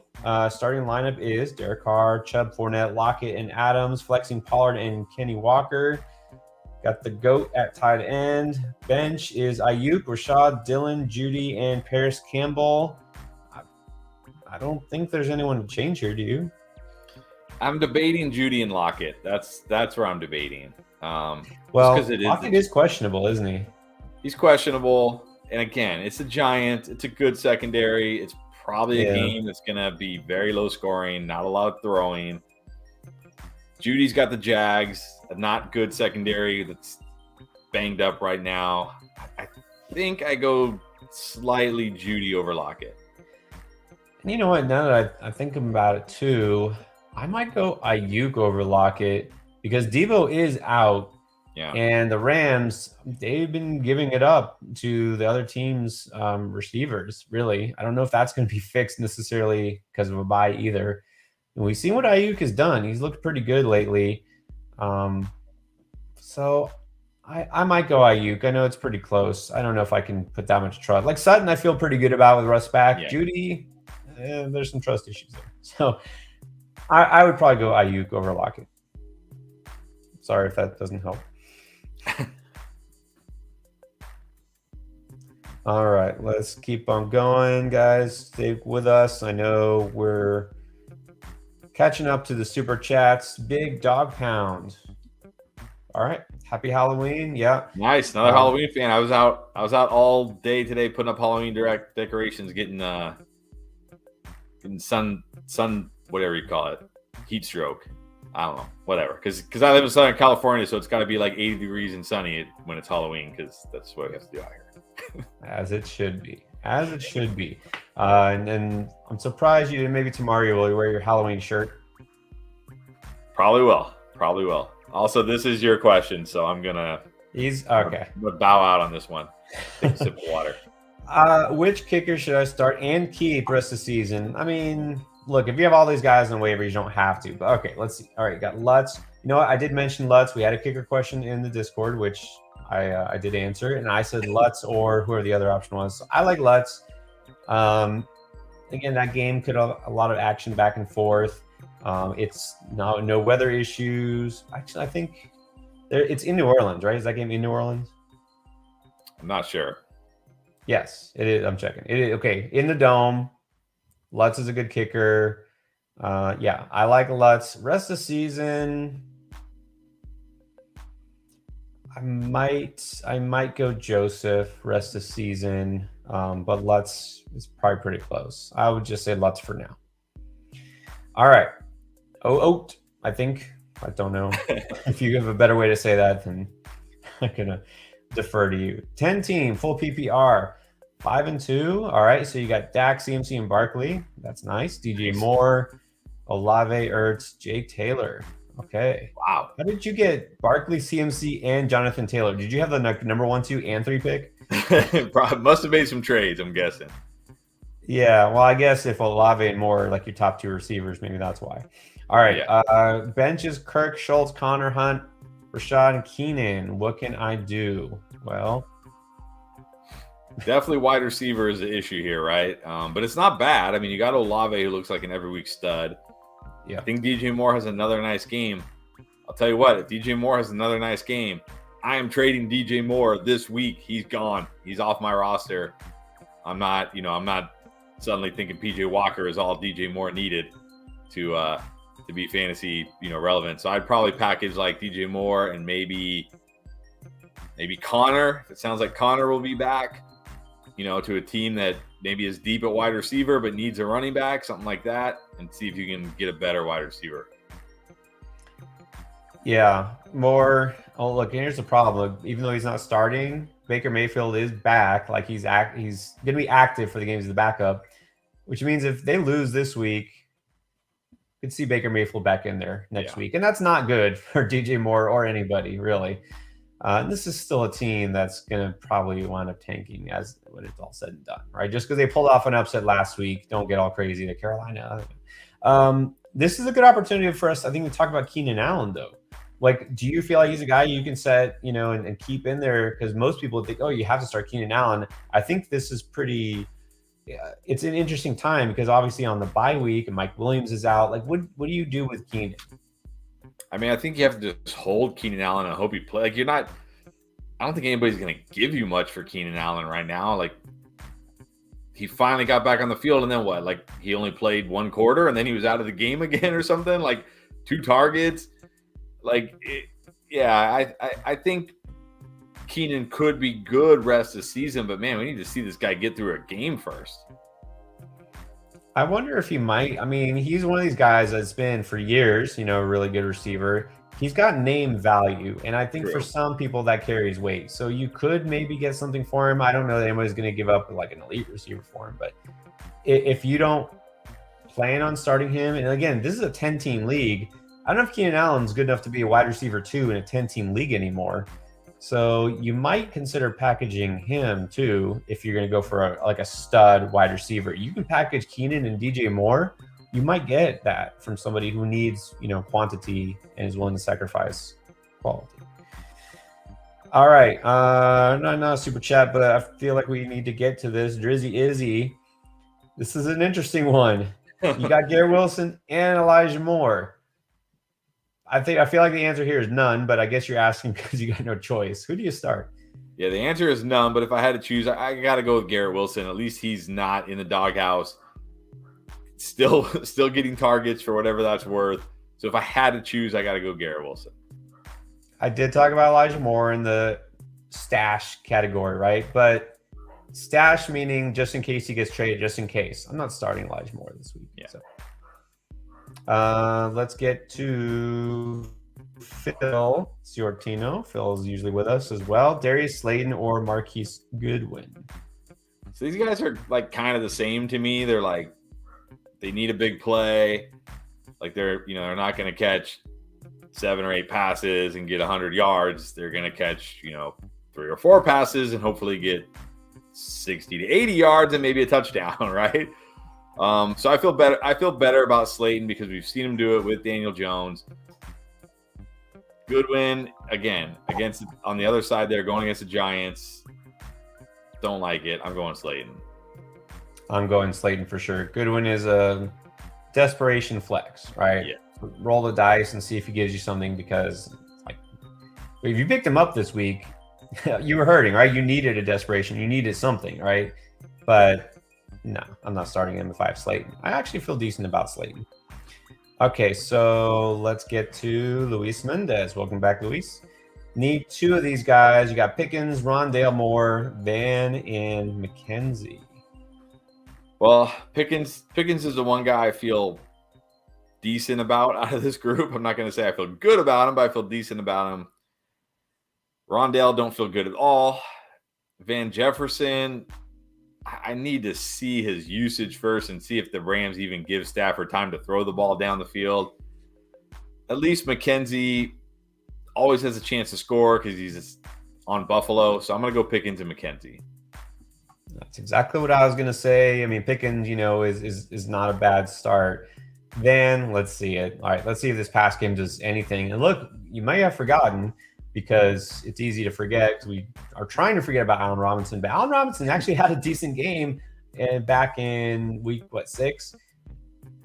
Maybe they actually try to get him more involved now. Maybe they don't need Van Jefferson. Like, I'm not starting Van Jefferson. Rondale Moore, it would take a lot for me to want to start Rondale Moore. Yeah, like ever. Brendan, hey Bear.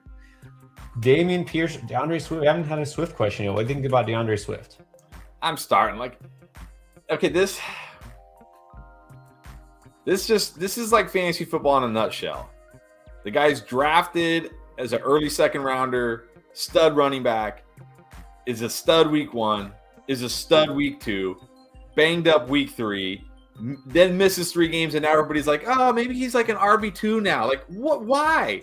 What? Like, what? Why? No. Like, if DeAndre Swift goes out there this week and scores like 20 fantasy points, next week everybody's gonna be like, oh, no, you can't bench DeAndre Swift. Damian Pierce, DeAndre Swift, are you crazy? What kind of question? Like, this is how fantasy football goes, though. So, anyways, I'm starting DeAndre Swift. I'm definitely starting DeAndre Swift. He wasn't even listed on the injury report. I don't think he has any designation. It's not like before he was questionable, whatever. Just trust it. Maybe he gets banged up again. Okay, live with it. That's always a risk. Yes, yeah. But the upside is so massive. Exactly. You have to start DeAndre Swift. Yes. And it's not a smash spot for Pierce. That's the other thing. Like, to me, that makes this almost pretty easy. All right, so we have a super chat here. Let's get back to the question, which was back here, and this is Michael Carter or Brian Robinson. And then what do you think about CeeDee Lamb's matchup? Okay, so first I'm going to say I'm going with Brian Robinson. Yeah. Getting the touches, actually caught a couple passes. James Robinson had all week with the team. It wasn't like last week with CMC where he got traded Thursday night, and had to, flew in on Friday. Like, James Robinson's had all week with the Jets. So I think it'll be somewhat of a split there. Then as far as CeeDee Lamb has a great matchup, except, again, I don't think the Cowboys are going to throw it very much. That's my worry with CeeDee Lamb. It's not that the Bears have this shutdown secondary, and especially for CeeDee, who plays primarily out of the slot. He plays 70% of his snaps out of the slot, so he doesn't have to worry about Johnson, their good corner. It's just my worry with CeeDee is that Dak only throws it 25 times a game. Yeah, well, that is true. That's definitely a risk. I mean, what do I think about the matchup for CeeDee Lamb? It's not great. It really isn't, but he's hard to bench unless you really have somebody with much more upside. So I don't know if that's helpful because I don't know what your other options are. But don't bench CeeDee Lamb just because, the Bears don't give up a lot of points, but don't love him either. A lot of people don't know the specifics. They think, the Bears are not good. CeeDee Lamb is good. Great spot to start him. It's not like that. And then I easily go Robinson for the first part pretty easily. I mean, I don't think he'll necessarily smash, But I definitely feel better about him than Carter. The Bus is breaking some news, and I'm verifying it because you never quite know, but Bus is correct. This is not like happened already, but it says that the Saints might trade Alvin Kamara to the Eagles for a first-round pick. And I'm verifying this on Twitter because everything on Twitter is true. This is Dove Kleiman. Is this for real? The Eagles are going to give up a first-round pick? I don't know. This is So it says the Saints will consider trading franchise running back Alvin Kamara to the Eagles. Okay, so it sounds like the wording says that the Saints said, we'll give you Alvin Kamara, but you give us back the first-round pick that you basically stole from us. Well, they didn't steal from us. They got Chris Olave, so. Anyways. Basically, it sounds like the Saints are saying, we will consider giving you Alvin Kamara, but you got to give us the first-round pick back. And I don't see any way Howie Roseman and the Eagles give up a first for Alvin Kamara. I just don't see that. Howie Roseman is too shrewd for that, so yeah. Yeah, that's what it says. If they get their own pick back. Yeah, it's like, hey, Pierre, I will trade you Michael Pittman in our dynasty league, but you got to give me, Justin Jefferson. So, if you want Michael Pittman, I'll do it, but you got to give me Justin Jefferson. Like, yeah, okay. I mean, are the Eagles like that desperate for help in offense right now? No. Like, man, if only we had a running back. Like, yeah.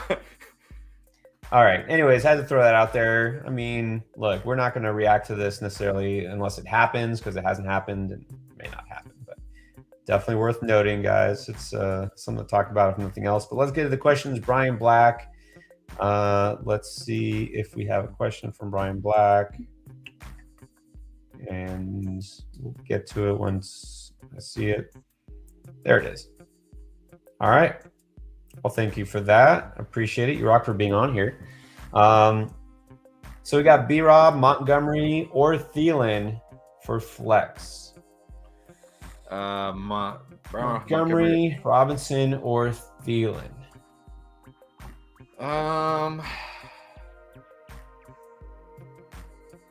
What's interesting with Montgomery is now we're hearing it's a committee situation, which had never been the case, and now all of a sudden, like, yeah, maybe this works where we mix it up a little bit. I don't know. I feel like it's still Montgomery who's the lead guy. I feel like they're going to fall back to him, especially because Herbert still is not going to catch passes. He doesn't do that. He doesn't. So I don't feel bad about Montgomery, but it's a tough matchup.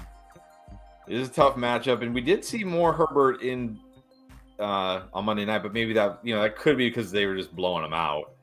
Right. I don't dislike Thielen this week, but Thielen is always he has no ceiling. He has no ceiling. But does Robinson have a ceiling? No. I don't know.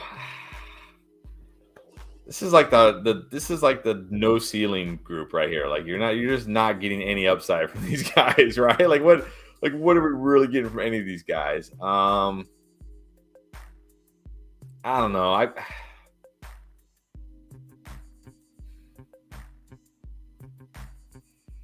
I mean, so if we look at it this way, who maybe has the best chance to score, right? Get in the end zone? Probably Thielen. I think Thielen. I don't think it's Montgomery. No. Against Cowboys, no.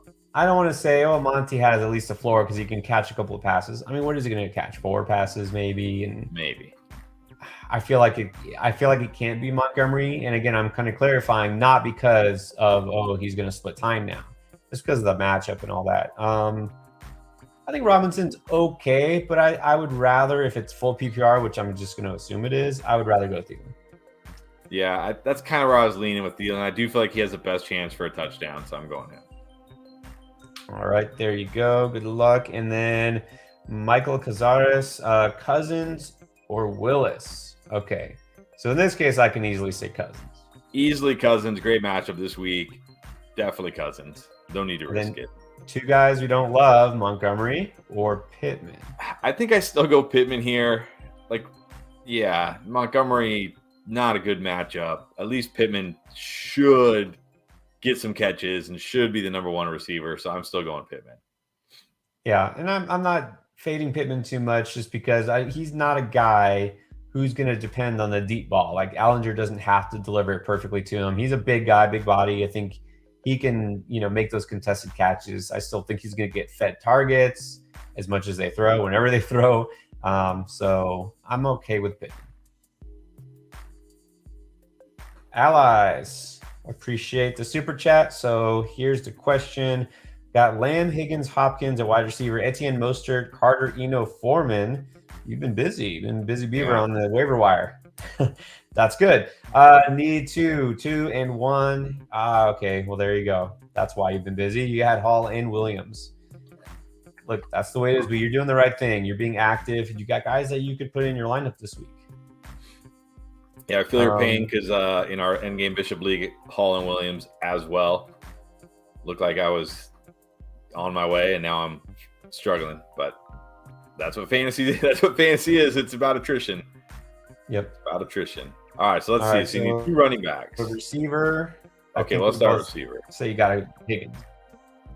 Higgins Gotta for play sure. Higgins. I'd probably go Hopkins over Lamb this week just because it's a better matchup. And again, like, I'm not worried about the matchup for Lamb as much as I'm worried about the Cowboys just not needing to throw again.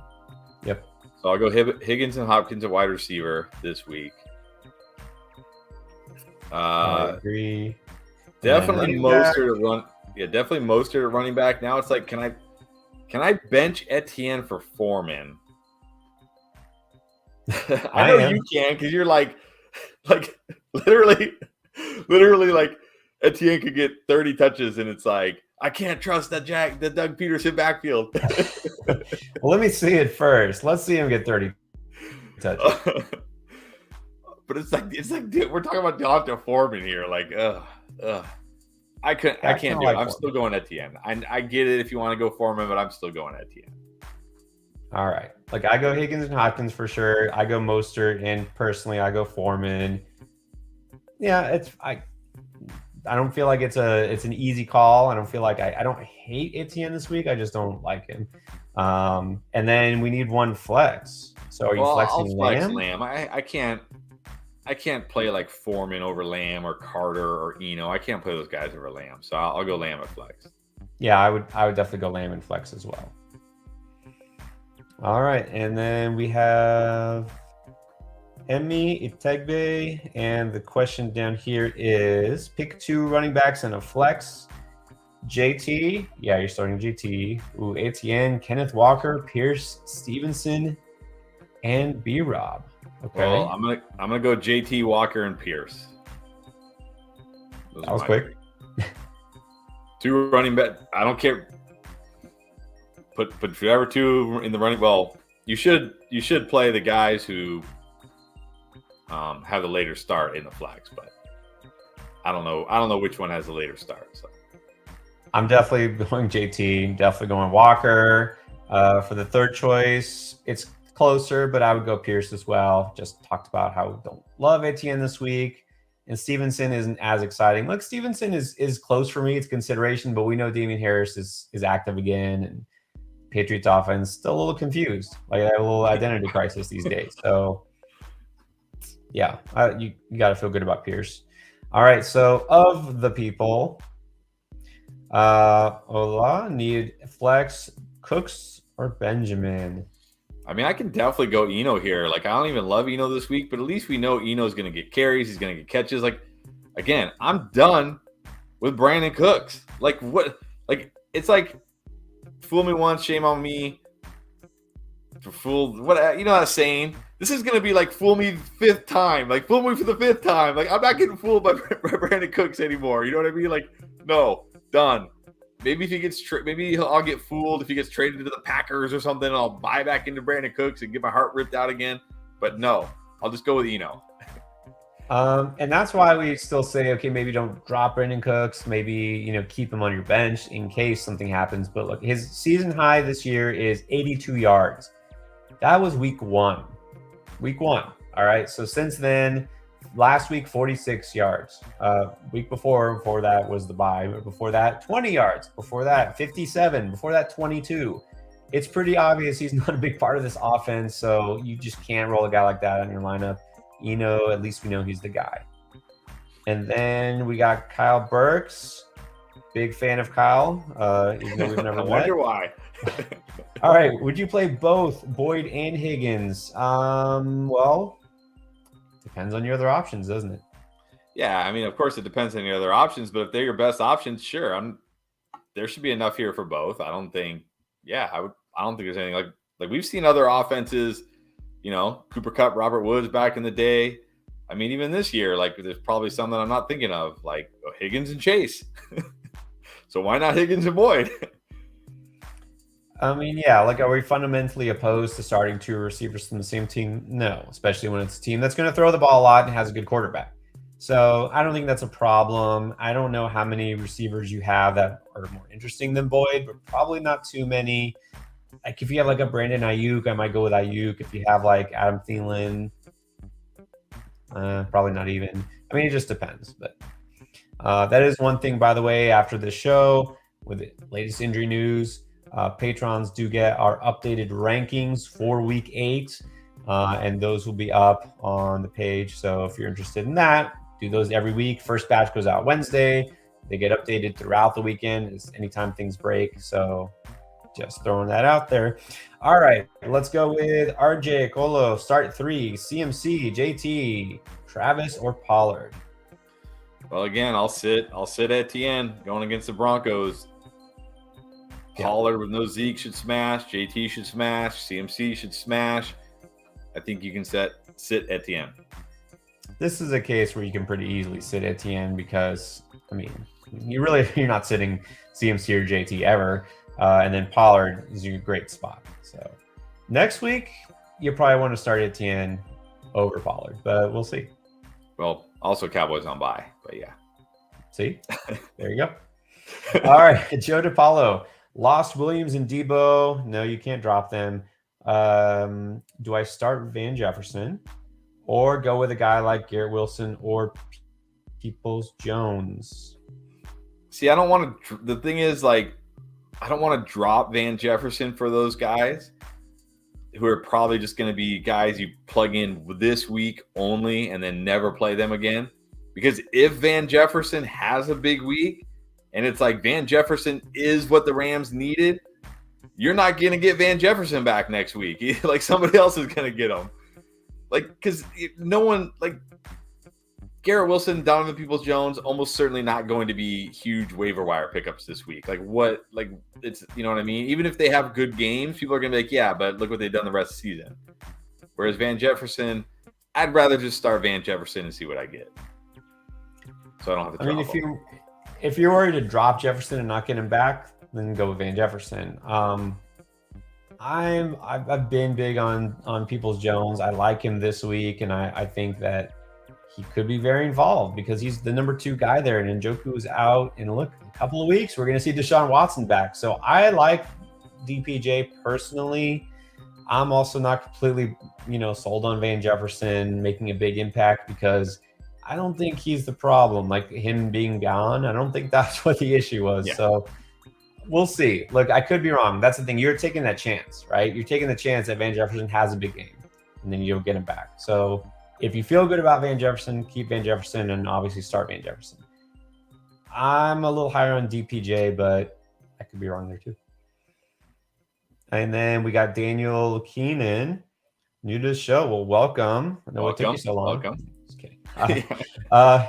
Yeah, we're here every Saturday, start sit, and then of course Sunday night we do instant reaction, talk about early waiver wire pickups, injury reaction. Tuesday we'll talk about trades and waiver wire pickups. We're live 3 times a week, and if you add the Patreon show, it's a 4th time. So glad to have you. All right, start 2: Mooney, Sutton, Josh Reynolds, Rondale Moore, Wan'Dale Robinson. And then we got tight end question there. So let's do the receivers first. I'm going Sutton and Wan'Dale. Yep. Definitely. Those other Sutton guys. For sure. Yeah. Reynolds for sure not. Moore, no. Mooney, kind of talked about Mooney earlier, but Mooney, you can't love the matchup. Even still, you just can't love Mooney. Like it looked like maybe he was becoming startable again, and then it's like, no, he's not startable. Mooney, the way he's being used, which is, again, really confusing because he's proven to be a really good receiver. he's basically been like deep threat or nothing, right? They just chuck it to him deep. But even so, like he had one game where he had kind of a decent stat line, and that was it. And the touchdown upside is so low. All right, and then tight end got Juwan Johnson, who's kind of interesting because he is getting in the end zone. Irv Smith or Dulcich? I think I kind of like Dulcich. He's been involved. It's close between him and Irv Smith for me. But I think I slightly go Dulcich. Dulcich is kind of the floor play here because he is getting targeted. Look, Albert O, I don't know if he'll get traded, but I think that's what they're counting on because he didn't even play last week. I mean, he's just, for whatever reason, like he's just out. He's on the outs. So it's all Dulcich, and Dulcich's only been back, I think, 2 weeks, and he's been getting targeted. So I think he's the safe play there. I kind of like Irv Smith this week, but with Irv Smith, it's kind of like you don't really know, right? You feel like he should do something he never really does. So that's more of a gut feel for me. So maybe don't go with my gut. I would go Dulcich. All right, we got a chat here from Big Crit. Big Crit been with us for a while. I see it back here. All right, so flex. Are we flexing McKenzie, Zay Jones, Van Jefferson, Slayton, or Elijah Moore? I'm going Slayton out of this group. I think he just has the most upside of all these people. Like McKenzie, sure, he can always score, but if he doesn't, he's not getting you anything. Zay Jones, nah. Van Jefferson, I want to see it. Cannot trust Elijah Moore yet, if ever. So Slayton for me. Slayton too. Look, Slayton, and we got a lot of Wan'Dale questions. We also got a few Slayton questions. Slayton has kind of become one of the guys there. Dayball, it's pretty obvious. Brian Dayball has his guys, not his guys. They traded Kadarius Toney. Kenny Golladay is probably nobody wants Kenny Golladay at this point, so they're just going to release him. Slayton was on the outs. Now he's back in. I guess he was in the doghouse, and now all of a sudden he's their number 1B, I guess. I mean, Wan'Dale is 1A. He's 1B. He's looked pretty good. And look, remember, as a rookie, he had a pretty decent time. I mean, he had 8 touchdowns, something like that. So, all right. Let us go to Ray. All right. What are your thoughts? Traded Gibson for Pollard. That's a win for sure. Yeah, I like that for sure. That's a big win. I don't know who gave you Pollard for Gibson, but that was a big win. Good job. Traded Ramondre and Cooks for Travis Etienne. I'm going to say big win. I'm sure you won't be quite as high on that as I am, but I'm going to say big win. Oh, I think it's a win because we know Cooks not much value these days. And Ramondre, I think he's still fine. He's serviceable. But look, Etienne could be a guy who carries you down the stretch. He could. I would shoot for the upside because Ramondre, he's kind of a solid low-end RB2, but he's not necessarily going to be a league winner. Etienne could. And then also DJ Moore or Pittman. I can't believe I'm saying it, but I think you got to go DJ Moore. It's Atlanta. It's Atlanta without their best corner. Their only real corner that they even have. Nobody else can even play corner in the NFL, really. Like, I got to go DJ Moore. That was painful. That was hard to say, but I got to go DJ Moore. All right, we have this. This will be up for posterity as a recording. Even though we're live, DJ Moore over Pittman for Chris. All right, I go DJ Moore too. Spencer Wheels, Lamb, Waddle, Sutton, Pittman, Ayuk, 1 in flex. You only pick one of those guys? 1? Well, I'll go Waddle. Man. I mean, it's hard to bench Lamb. It's hard to bench Sutton, but Waddle in a good spot this week. I'm going Waddle. I'm going Waddle too. Going against Detroit, you're kidding? You have to start Waddle. Lamb is not really a must start this week. Well, at least when you have those options, So, yeah, I'm definitely going Waddle. All right, this is not super chat, but this one caught my eye. I'm guessing you mean Goodwin because Godwin already played, and this wouldn't be a question. So, Marquise Goodwin or Paris Campbell, because we mentioned those before. Brian Robinson or George Pickens. Are we picking one of those guys? I think so. That's kind of how I'm reading it. And I'm gonna go with George Pickens. I'm gonna shoot for that upside with Pickens. Like Brian Robinson, he's fine. Campbell, he's fine. Goodwin, like really needs a home run. I'm gonna go with Pickens. I'm going Pickens too. Robinson is fine, but as a running back, maybe if you need him, but not as a flex. Campbell could be okay, but I would go Pickens for sure. All right, Marco. Swift, Etienne, Cook, Walker, Higgins, DJ Moore, Sutton, and Wandale needs 2, 2, and 1. Standard though, non-PPR. Standard. Okay, well that changes things.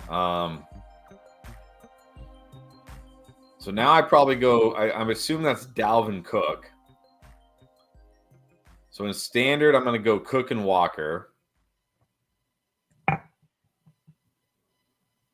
I'm going to go Higgins and do we need 2 wide receivers? Okay, I'm going to go Higgins and Sutton. You kind of have to. You have to flex Sutton at least. I mean, not Sutton. Swift. Yeah, I think I still got to. Yeah, I think I go Swift as the flex over DJ Moore. Swift a lot more appealing full PPR, but he still has that touchdown upside. Yeah, it's not like he's going to get no carries. It's not like he's going to get no rushing yards. In fact, he'd been crushing it on the ground this year. That's another thing. People all worry about Jamal Williams. It's like Swift's been way better than Jamal Williams on the ground this year. So, yeah. And we just forget because he hadn't played lately. But exactly. Full agreement here. Cook. If it's Dalvin Cook, Cook and Walker, great spot. You have to start Higgins. And you said Sutton, right? You said Sutton. Yeah, Sutton is my wide receiver too. It's close. DJ Moore again, great spot, but I wouldn't sit Sutton, and then I go Swift. All right. There you go. Good luck. And then Bobby Banks, start Lawrence or Fields? Well, so here's the thing. So on Monday night, the Bears smartly called a lot of design runs for Justin Fields, and it opened up the offense. It helped the offense. Do we trust that this coaching staff is smart enough to do that again, or do they fall into their old habits and have Fields just sit in the pocket and take terrible sacks? That's the question. Also, it's the Cowboys. That's the other question. Also, but it's Trevor Lawrence. Yeah. It's like, man. You can't feel good about either of these guys, really. No. I would just saying it's the Broncos. It's the Broncos. It's the Broncos. I would go with Fields just because the rushing upside. They're at least making some progress. I know it's a terrible matchup, but I would go Fields. At least he can hit a deep shot. Dude. Yeah, at least Fields runs. Hopefully they'll run like a bunch of designed runs for him again, and he can get you like 60, 70 yards on the ground. It's a terrible matchup for Lawrence too. Yeah, I go Fields. All right, Angel, Tua or Dak? Do have Lamb to stack with Dak. I wouldn't take that too much into consideration, but this one's closer. I think I have to like Tua more because of the matchup. Yeah, I probably it's close. I probably give Tua the slight edge. Yeah, they'll probably both finish fairly similar.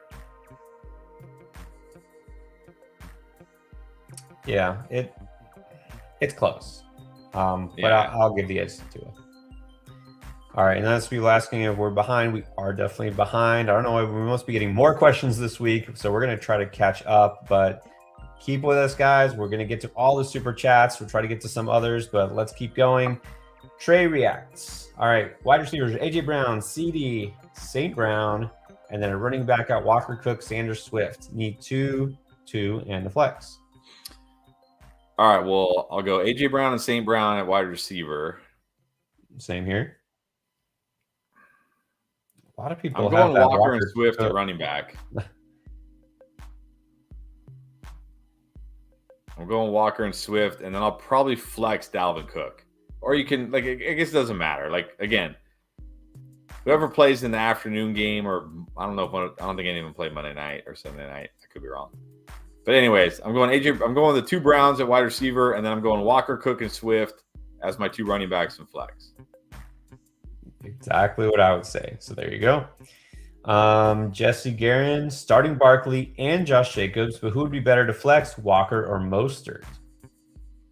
I still got to give the edge to Walker. We know his usage is there. We know what we're going to get from Walker. Like, yes, Mostert should smash this week. But you never know when it's going to be like, oh, hey, we're just not going to give the ball to Mostert this week. At least we know Walker is getting the ball 18 plus times. So I got to go Walker.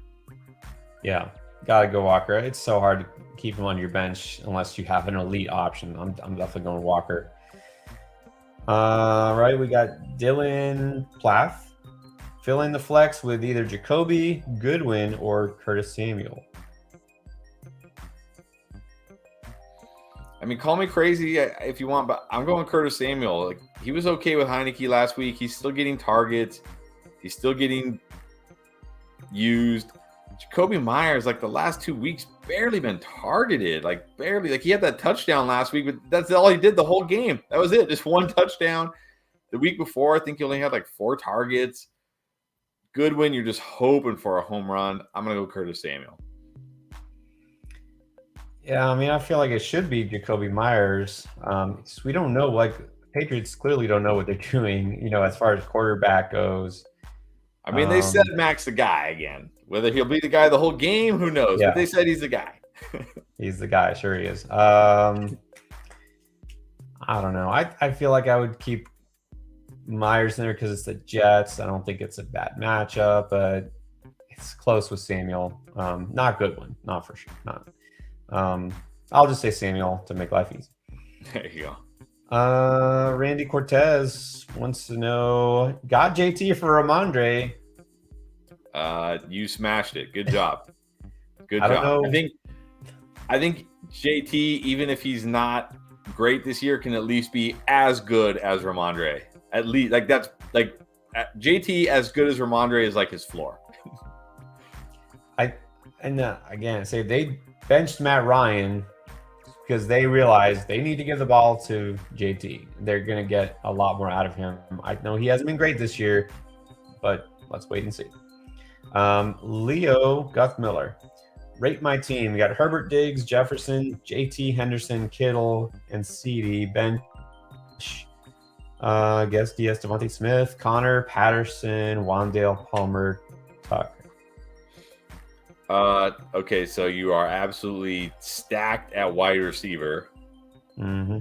And you are hurting at running back outside of JT. I know Patterson's coming back. Connor, I assume, will come back. But those guys are like, they're fine. They're good in the right matchups. But like, you got Diggs, Jefferson, CD, and Devonta Smith. Like, go get yourself a running back upgrade.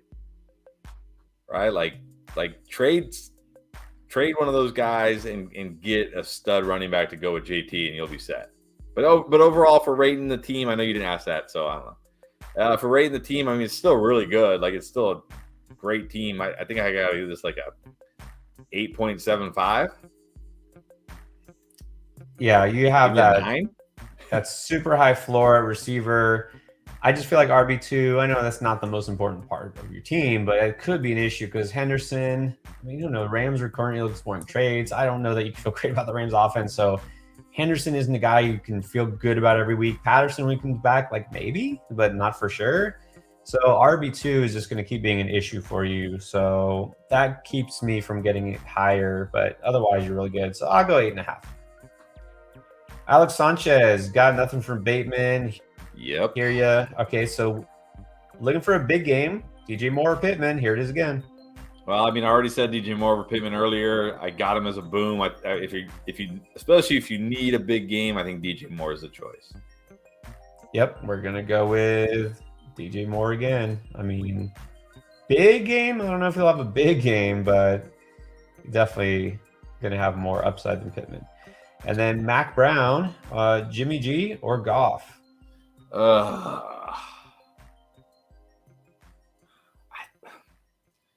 I'm almost immediately saying Jimmy G.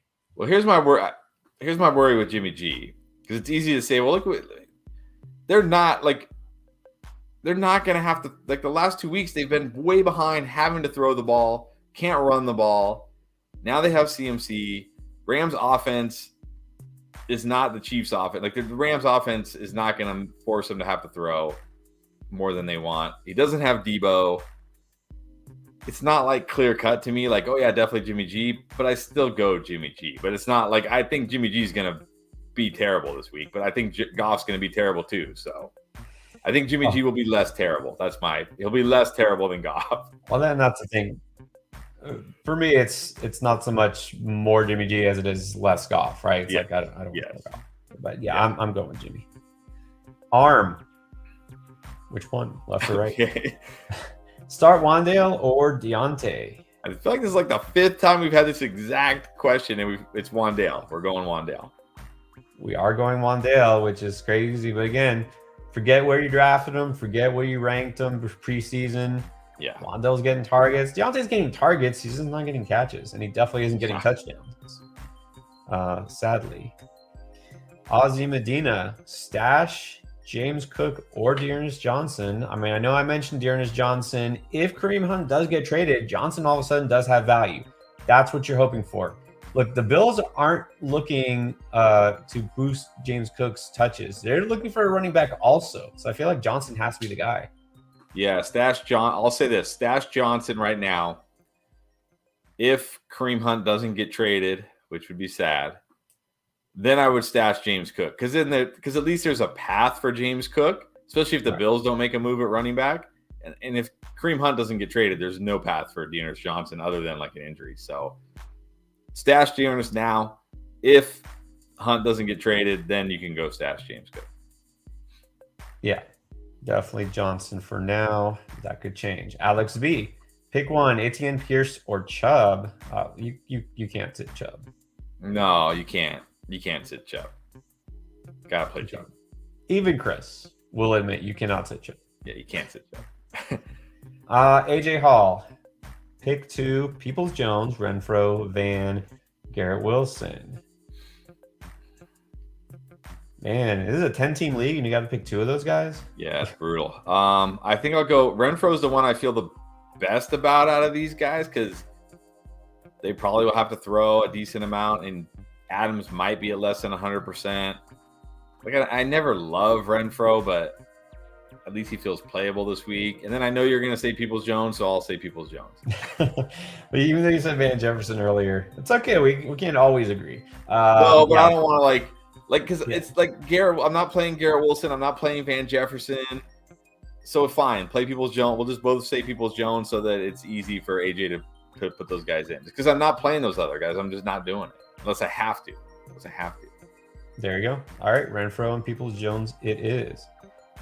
Speaking of, this is funny. Someone asking, are we brothers?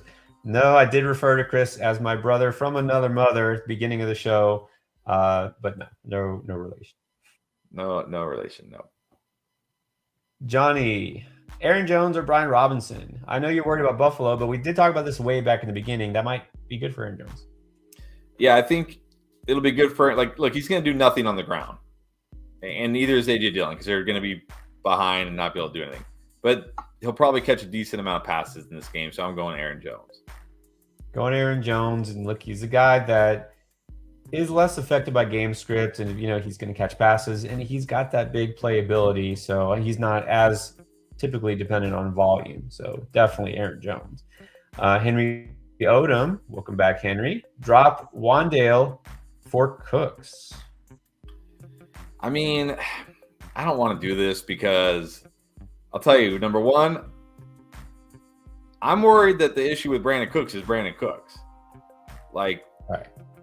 We remember Allen Robinson last year, getting older by NFL standards, and everybody's like, just get him out of Chicago. And then he gets out of Chicago, and it's like, maybe Chicago wasn't the issue. Now I'm kind of feeling that way about Brandon Cooks, because look, Nico Collins is doing fine.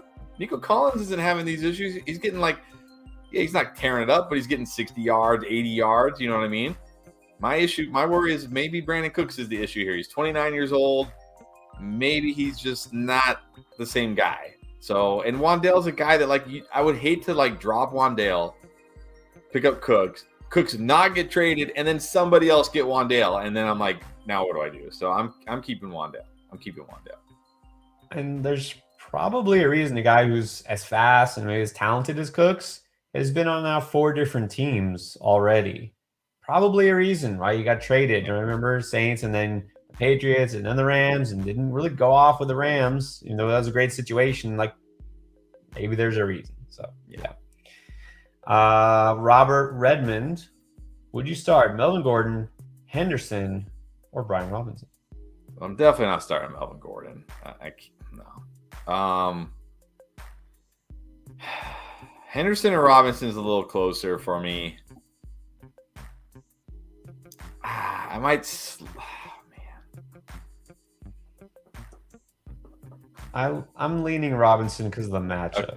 All right, well, that's kind of where I was leaning to. Yeah, because of the matchup, and his usage has been very good. So I'll go Robinson. Yeah, we'll go Robinson. I mean, obviously we don't love any of these guys, but you got to do what you got to do. Big Luscious is back with a question about, all right, a spicy trade here. Mixon and Lockett for Derrick Henry. I know I don't do it. I'm not going to argue with somebody who wants to do it, but I don't do it. I think Mixon's going to be great rest of the season. Like Lockett, okay, whatever. I don't know, man. I just saw a stat today where Derrick Henry has 63% of the Titans' touches. Like, getting 50% of a team's touches is insane. Like, look, maybe Derrick Henry can handle 450 touches this year and not get hurt. The Titans are sure going to see I think Mike Vrabel literally made a bet. Like, how many touches can Derrick Henry? Like, I'll bet you Derrick Henry can't handle 450. He bet his friend like $100,000. I'll bet you Derrick Henry can't. And like, okay, I'm just gonna run this guy into the ground and we'll see what happens. Like, I don't know, man. I don't know. Like, I'm gonna take Mixon and Lockett. I mean, I prefer Henry slightly over Mixon because he's going to keep getting all those touches, and he's a beast. He's not from this planet. But this is close because Lockett at least will give you something on a weekly basis, and Mixon you should feel pretty good about. So even though I slightly prefer Henry, I don't know that I necessarily do that deal. And then we got Nathaniel. 13-person league? 13-person league. Interesting. How, I'm curious, does people get every week somebody gets a bye, or how does that work? Like, how do the matchups work? That's a good question. I don't know. Let us know. Fill us in on that. How does the 13-team league work? All right, got it. Herbert, Jefferson, Terry, Saquon, Jacobs, Goddard, Pickens. On the bench, CEH, DK, and Brady, Hurst and Odell, and suggestions. Okay. I guess how can we help this team? Well, you don't need Tom Brady. You can drop Tom Brady and pick up somebody else. It looks like you probably need some wide receiver help. You got Saquon and Jacobs, so you're great at running back. You got Goddard, you're great at tight end. You got Jefferson, that's of course awesome. But then it's like Terry, DK, Odell. He might not even play this year. So yeah, you need to try to upgrade that wide receiver too if you can. So I don't know who's on the waiver wire, but I mean, if Terry has a big game this week, maybe you could package Terry and CEH and get an upgrade at wide receiver or something like that. But you need to upgrade that wide receiver too. Yeah, I mean, you're thin. Terry really should be like a third receiver, and I know DK even maybe starting him, but he's still also not like a safe wide receiver too. Yeah. Besides the fact that he's hurt. So I agree with that. Yeah. Drop Brady, take a flyer. Yeah. You don't need Brady. This is a good team, though. This is an overall good team. Yeah. All right. Larray 111. Thank you for the super chat. All right. So traded Kirk for Amon-Ra. That's a good deal. Yeah. Also got Saquon Evans and Boyd for Kupp, Foreman, and for wait. So you're saying you did that, or you're asking about it? I think it's making it sound like you did that. Yeah, he did it. He did it because he's saying his lineup is Cup, Amon-Ra, Keenan. So he did it. I don't like that. I love the Kirk for Amon-Ra. Not a big fan of that Saquon Evans one, but okay. Yeah, same. All right. So someone wants to trade Jacobs for Josh Allen. No, not in a 1 QB league. You're trading. Well, I assume he's got Jacobs. He or she has Jacobs. No, Jacobs looks like a top 5, top 6 type running back rest of the season. I know Josh Allen's been great, but he's still just a QB. Like if it's a 1 QB league, like you should be able to get decent enough production from your QB. I can't give up a running back like Jacobs for a quarterback. I can't do that. Even Josh Allen. The thing is, you got Fournette. I mean, obviously that was the trade when you traded Saquon. You should be able to say, well, I got Fournette, but now it's like, oh, you got Fournette. It's like, yeah, I don't know. I mean, I know you feel like you should be able to get the number 1 quarterback, for a running back. You just switch out guys at running back. Man, Fournette is not looking good. And then Foreman is like, you don't want to be starting Foreman. So I would be tempted to do that if we felt better about Fournette. So probably. Yeah. Probably if you still had Saquon, so if you had Eckler, Saquon, and Jacobs, then maybe I'd do it because it's like, okay, you still have Eckler and Saquon, but now you're looking at Eckler and Fournette. Like, what is the path for Fournette getting more touches? There is no path. Like, he's awful, horrible. They can't run the ball. Rachaad White is ripping off big runs, big catches. Like, the only realistic path here is that Rachaad White takes over this backfield.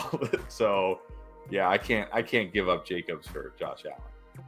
Yeah, it's tough. I mean, you feel like you should be able to with that personnel, but no, don't give up Jacobs right now. Mark Cleveland, would you trade Olave for Monty and I'm guessing Herbert? No, definitely not. Definitely not. Olave like looks just too good. Keep Olave. No way. All right, Foreman or Etienne this weekend? So we had this one, and I said I can't do it. I can't bench Etienne for Foreman. I just can't. But I get it.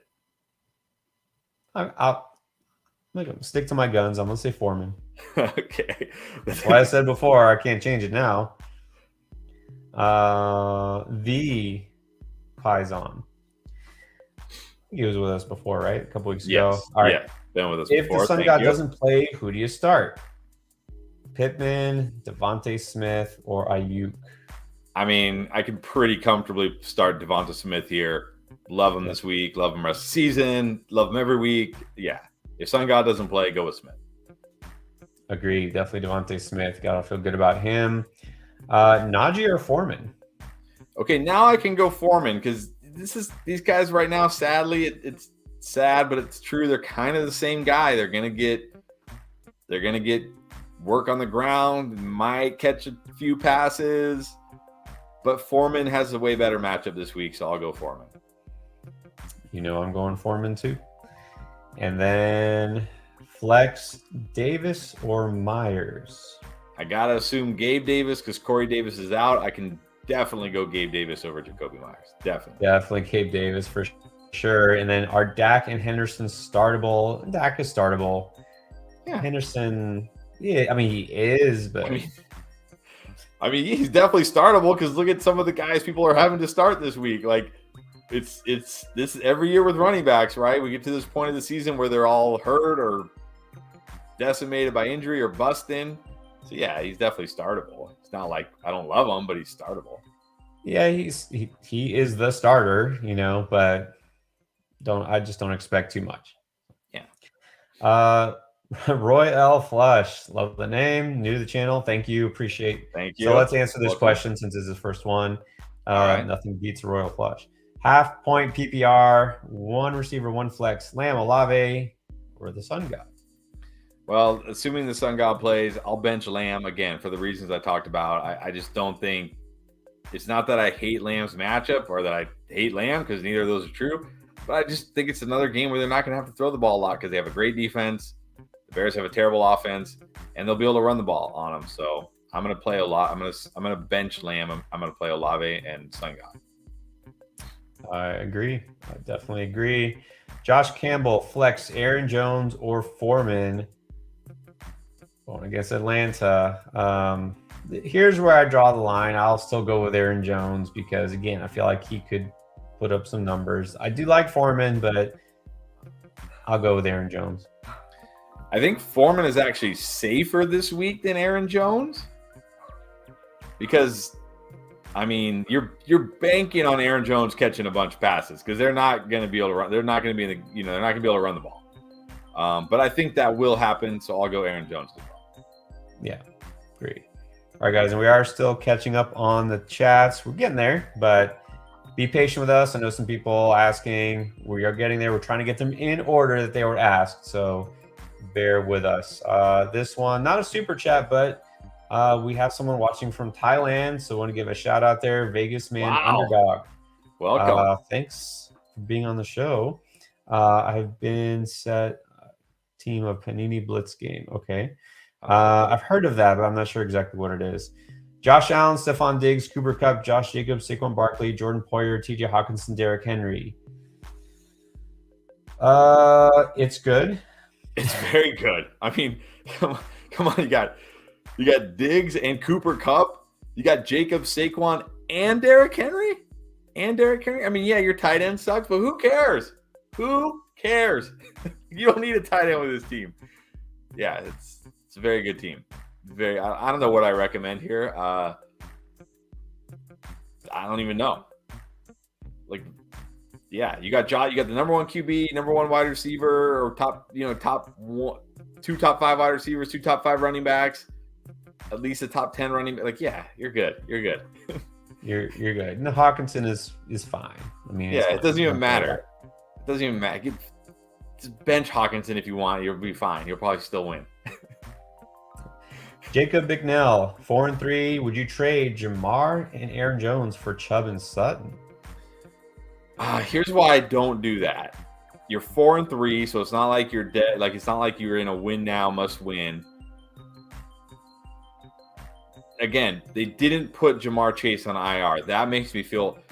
So I have Jamar Chase in our King League, and I sent out like when the injury first broke, and they were talking like 4 to 6 weeks, and there were some reports that it might be longer. I sent out like 8 trade offers, all with Jamar Chase. You sure did. And a bunch of them got declined because I was asking for a lot. Like, I'm not going to give you Jamar Chase for nothing, right? In case he comes back. And I still had like 4 or 5 offers sitting out there. And as soon as I heard he wasn't going on IR, I canceled all of them. Now, granted, I'm in first place. It's also a median league, so I can live without Chase for a few weeks. But you can live without him too. If he comes back week 12 or week 13, you're going to be kicking yourself that you traded away Jamar Chase because for as good as Chubb has been, and for as much as I like Sutton, neither of those guys have the week winning upside of Jamar Chase. Like, that's just a fact. So I would hold tight on Jamar. It's hard, to be patient and think long term. You're like, I gotta win. Yeah, but you want to win when it matters most. That's the playoffs. I know you got to get there, but still, it's one spot on your team. If you can survive without him, yeah, keep him. You can. I'm sure you can at least go like 500 without Jamar Chase. Yeah, I mean, hopefully. And if not, then your team probably wasn't going to win anyways. All right, MA with another question down here. Thoughts? Offered Hopkins for Judy and Stevenson.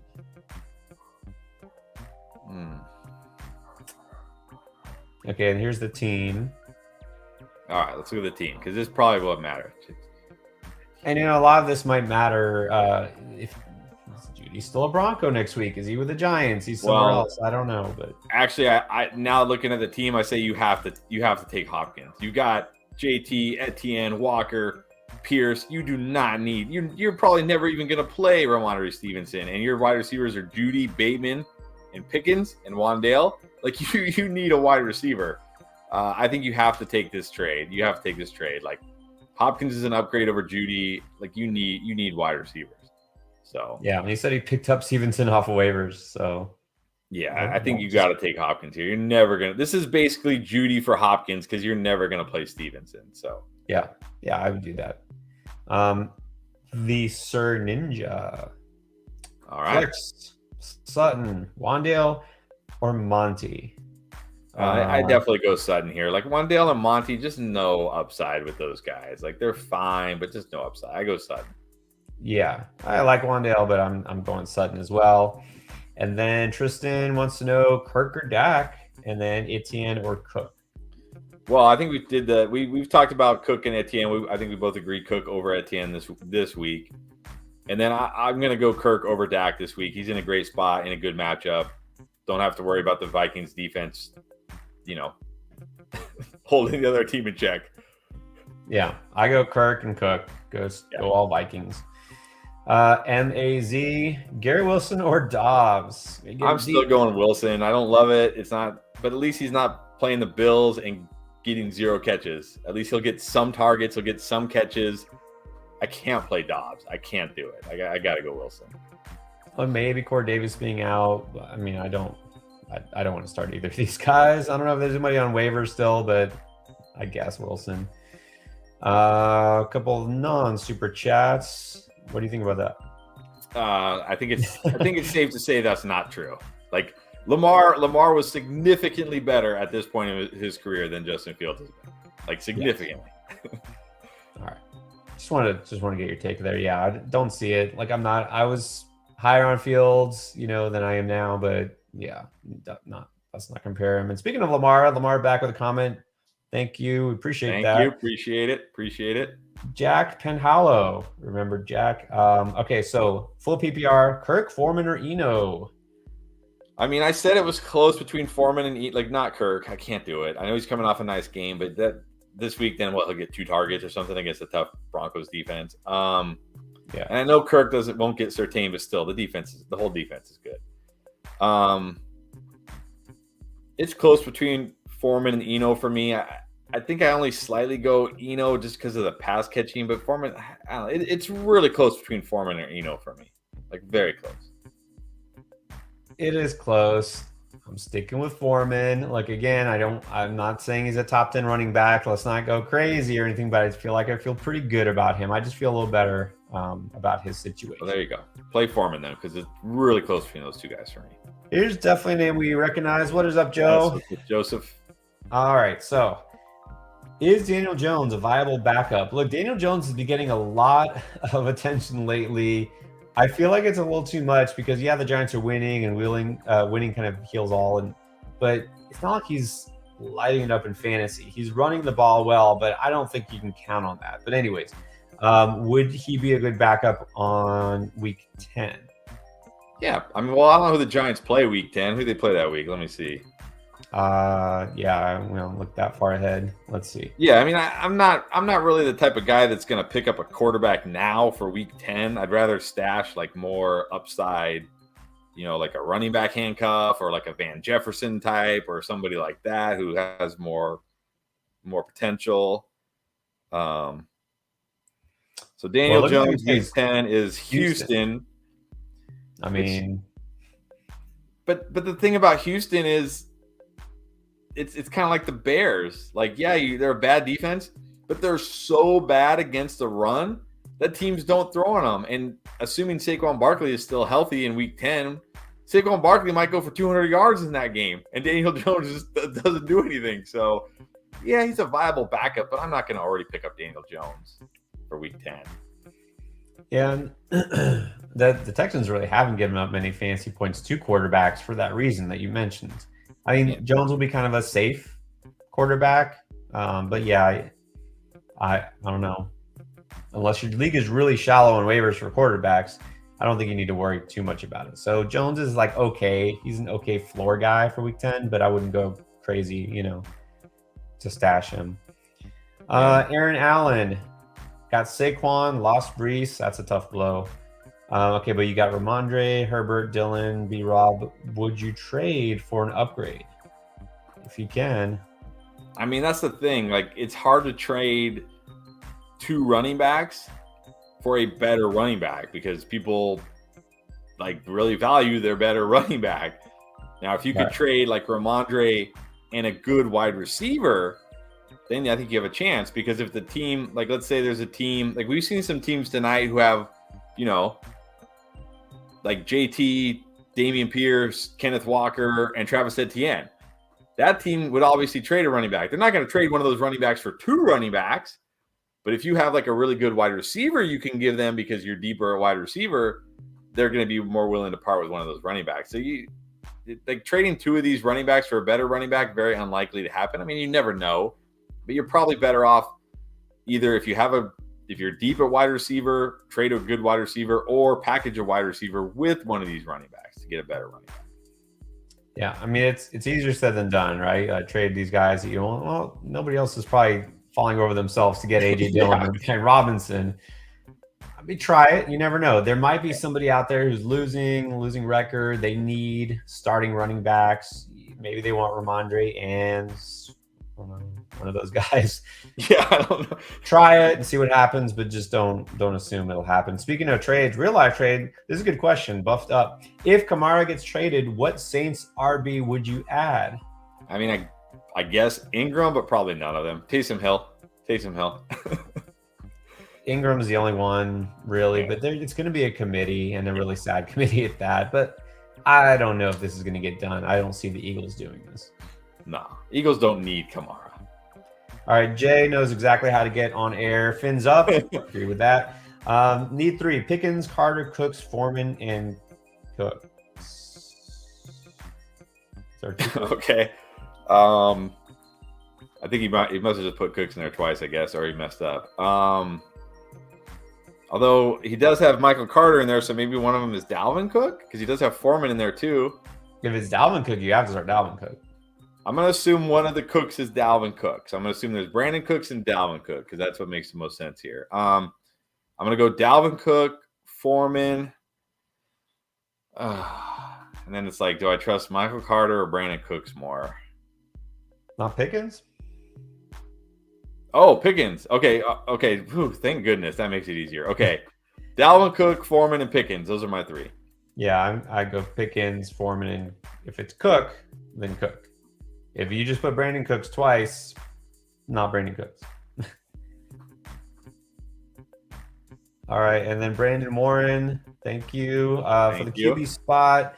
There are no dumb questions, but well, that's not true. But anyways, PJ Walker, Derek Carr. That's actually a reasonable question. PJ Walker gets the Falcons. What do you think?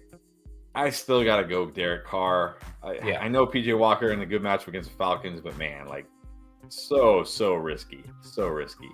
I'll still go Derek Carr. Unless Adams is out. If Adams is out, then maybe I go PJ Walker.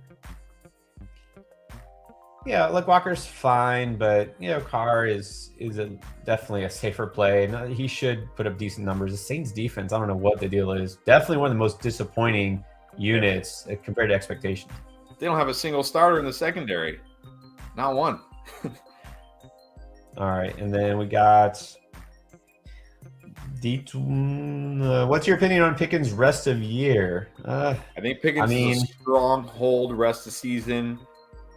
Look, we see it every year. Rookies, not every rookie is Justin Jefferson, Jamar Chase, Breece Hall, can just come out of the gates and be awesome right away. Most rookies need time, which is why I do still, especially with what we've seen with Leonard Fournette and how bad that Bucs run game is, I still believe Rachaad White will be getting more work than Leonard Fournette before the season is over. But that wasn't your question. So anyways, Pickens rest year, strong hold. Do not drop Pickens. He's been looking better. I think it only gets better.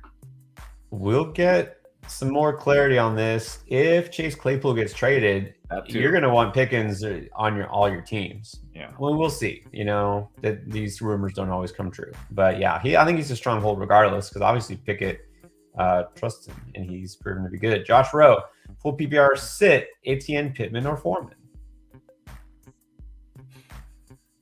Man.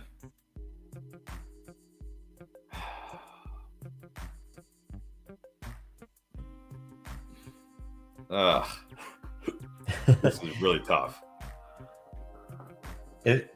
I know. Like I've been saying Foreman over Etienne's. I'll go Foreman. I don't feel terrible about Pittman. I obviously can't love him, but I would sit Etienne. That's me. I mean, I've been saying Etienne over Foreman. I've been saying sit Pittman. I might sit Pittman, honestly. I don't like these. Oh, you might sit Pittman. a backup QB with no arm strength. Who was, by the way, he was a 6th-round draft pick last year. He wasn't a six. Like people are talking like he's a rookie. He's only a rookie because he's never played. He was a rookie last year, a 6th-round pick last year. Who they said we want Carson Wentz instead of you, and then they said we want Matt Ryan instead of you. I'm gonna sit Pittman. I'm gonna do it. I'm gonna sit Pittman. All right, there you go. And again, could be totally on point with that. We will see for sure. David Montalvo, flex Robinson, Herbert, or Dobbs. Are we talking Brian Robinson? Probably. I assume so. I assume maybe Allen Robinson, but I don't care if it's Brian Robinson or Allen Robinson. I'll play that Robinson. I'm not playing Dobbs. Already talked about it. Herbert, okay, maybe, but it's not like he has taken over the backfield. He's still behind Montgomery. So Brian Robinson or Allen Robinson or Wan'Dale Robinson. I'll play any of those guys over the Herbert or Dobbs. Yeah, we got a lot of Robinsons, but honestly, at any of them, I would start. That's a good point. There might be a Robinson out there that we don't know about. That's the one. No, I don't know. Well, Demarcus Robinson already played, so we don't have to worry about him. Trying to think how many Robinson. All right. Very common last name. Ron, Rug, Etienne, Sanders, Stevenson need 2. All right, well, here I can bench Etienne. I like Sanders this week. It's a good matchup. Yeah. I like Stevenson this week. Etienne just going against the Broncos. I'll bench Etienne in this case. There you go. Sanders, I actually feel pretty good about this week. Stevenson is solid, so bench Etienne. And then Sal Palumbo, ugly situation at QB, thinking about sitting Rodgers. Well, yeah, you should. Okay, so are we going Jimmy G, Dalton, Mariota, Willis, or Ellinger? I think I'm going to go Dalton. One thing about and look, I made this mistake last week in one of my Superflex leagues where I'm in it with a buddy, and we had Josh Allen on bye. So we picked up. We were debating who to pick up, and I said we got to roll Davis Mills. It's the Raiders. The Raiders give up. Okay, every quarter, and this is now held true. Every quarterback that has played the Raiders this year has outscored their average. Every single one, including Davis Mills last week. And my buddy was like, "Yeah, but Davis Mills has been terrible on the road. It's on the road." I was like, "Okay, let's play Brissett then." And of course, Brissett sucked, and Davis Mills was great. Every quarterback against the Raiders has outperformed their average this year. I'm going Dalton here. And that's absolutely true. Looking at it, most fantasy points allowed to quarterbacks to the Raiders. The Raiders. I mean, you literally can't get a better matchup. No. Go with Dalton. I don't mind Jimmy G this week, but I think Dalton has a higher ceiling for sure. Yeah, Willis is interesting, but Dalton's a more solid choice here. Yeah, Willis is like high risk, very high risk. Yeah, very. You don't need that risk. All right, so Cerulean Dog. CMC, Kamara, Walker, Damian Patterson, good running backs. Got D-Hop, DJ Moore, Kirk Lamb, Mike Williams. Also have Burrow, Ertz, and Everett. So you need help at receiver because you got Mike Williams out for a while and you don't trust DJ Moore probably. I mean, you don't really need help at receiver, but I'll tell you what, you don't need Ertz, Everett, and Pitts. You don't need all those tight ends. You trade Ertz? Yeah, probably Ertz or Everett. And maybe package him with Christian Kirk or DJ Moore and get that wide receiver upgrade. Like Mike Williams isn't going to be out the whole season. He'll be back. Right. And he'll be back when it matters. So yeah, I package like Ertz or even package Ertz and like Dameon Pierce or Everett and Dameon Pierce. Go to a team that needs a tight end, which is most teams, that needs a running back, which is most teams, and get a stud wide receiver. Maybe you can get Jamar Chase right now. Right? Go get Jamar Chase right now. Hold him for 3 or 4 weeks, and then bam, then you're looking really good. Yeah, and especially you will get Williams back. So yeah, I agree. Trade Ertz because he's been a top 5 tight end in PPR leagues. Look, just roll with Pitts 1 week, it won't kill you, and then you go Everett rest of the year. Yeah. Or maybe Pitts, something happens. Trade one of your running backs with Ertz, and there you go. Very nice. All right. Chander Singh, Love your work. First time. Well, welcome. Thank Thanks you. for joining us. We're glad you're here. Hopefully not your last time. All right, so let's steer him the right way. I have Cup and Diggs, but wide receiver 3 has been hit or miss. Would you start Deontay or Jacoby? You should be scared of the Eagles. You should be scared of Kenny Pickett. I know Jacoby's not in a great spot. I personally would say Jacoby. Yeah, I'd probably still go Jacoby as well. I can see why your wide receiver 3 has been hit or miss because these guys are both hit or miss guys. That's just who these guys are. And Deontay's been missing a lot. So, yeah, I would go with Jacoby. Deontay against Darius Slay, that's brutal. So, I go Jacoby. We look back and the Patriots look really bad. They got rolled against the Bears. So what happens in games like that where it's a big upset? It goes the other way usually. Not all the time, but especially a team like the Patriots, well-coached team, and they have some pride. This is a get-right game. The Patriots kind of underachieving this year. The Jets are definitely overachieving this year. Jets are down bad with injuries. I feel like this is a Patriots week, so I feel pretty good about Jacoby. Let's go to Mohammed Rashid. Welcome back. Gabe or Malik Willis or Ellinger in Superflex. Interesting. So we got Gabe. We got a wide receiver pitted against 2 very inexperienced quarterbacks. Do you take a shot on the quarterbacks or do you just go with Gabe? I'm just going with Gabe. I think he can. Ellinger? No. You get 15 points from Ellinger, you do backflips this week. Same with Malik. I'm just going with Gabe. I'm not trusting Ellinger. Look, both those guys, you're depending on them running for either lots of yards and or a touchdown. I wouldn't count on that. I'd go Gabe because you have a solid guy there. So interesting question. That's a really good one. All right, Rob wants to know. He says no one wants to trade a wide receiver for Stevenson. Okay. So Alec Pierce or Mac Hollins? I can't start Alec Pierce. Alec Pierce. Okay, I talk about that. I'm terrified of Pittman. Alec Pierce is dead. He's dead in fantasy. Ellinger has no arm, no arm strength at all. Alec Pierce. I don't know what we're gonna get from Alec Pierce. No way am I starting Alec Pierce. All gamble on Mac Hollins. And this brings up a point. Those who play Dynasty, wait a couple weeks. Once Alec Pierce does nothing for a couple of weeks, you buy low on Alec Pierce because they will draft a quarterback and he will be better next year. He's a good receiver, just now in a bad situation. He was coming on. He was looking good. But, yeah, wait a couple of weeks to the end of the year if you're especially a rebuilding team, buy low on Alec Pierce.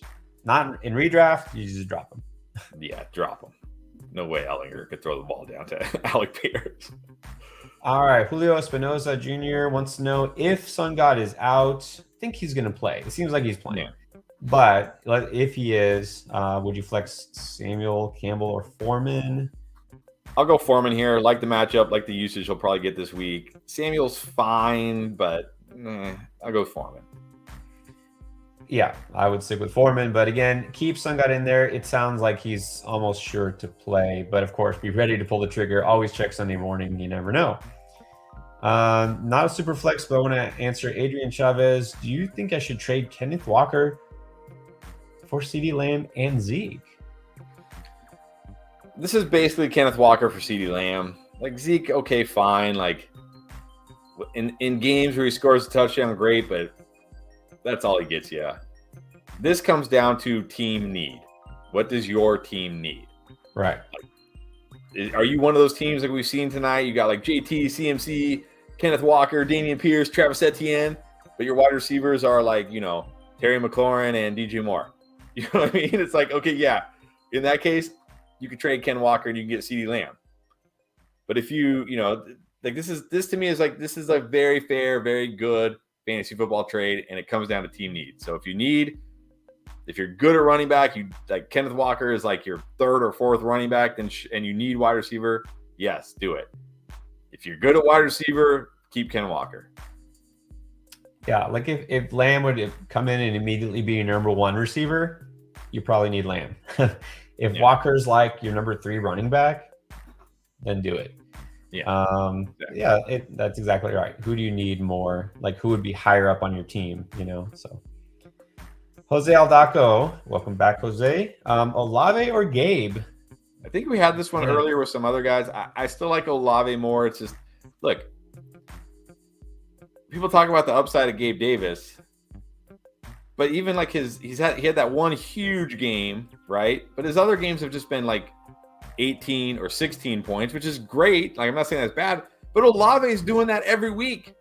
Like, Olave is doing that every week without having to score like a 98-yard touchdown. So, gotta have Olave in there. Gotta have Olave. Yeah. I mean, Olave is far and away the number one option there. Gabe's still number two.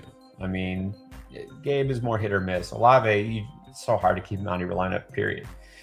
And then Dune, Brian Robinson, or injured Lockett. I mean, when you put it that way. Yeah.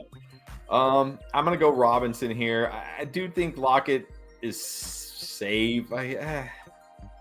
I don't know. It's really close. It's really close. Like, these are guys that are going to get you between 9 and 14-ish points probably. I mean, I guess, Lockett always has that upside, but I don't know if he has it this week against the Giants. Like, I don't know. Honestly, if it was my team, I'd probably go Lockett now that I think about it more. I'd probably play Lockett. Oh, just when we thought we were going to make this easy. I was going to say Robinson. I mean, I don't know, because I see that because if Metcalf is out but Lockett's in, yeah, I mean, there is a path for Lockett to get a ton of targets. So I suppose if that's the case and we hear Lockett is like a full go, you probably should go Lockett. All right. I just made it unnecessarily difficult. The thing with Brian Robinson is like, just what are you going to get? Yeah, I know. Kind of touchdown or bust. Lack just wants to say, watching from Nicaragua. Thank you. And we noticed we are definitely getting some more international audience. Love that. Definitely, football should be more of a global game. We're definitely in favor of that. So love to see that. All right, Jordan, 8-man wide receiver 2 help. And in an 8-man league, you should not be having these options. No, even with Chase. Okay, so you had Chase, but even still, like, man, Moody, Myers, Lockett. Where do you go?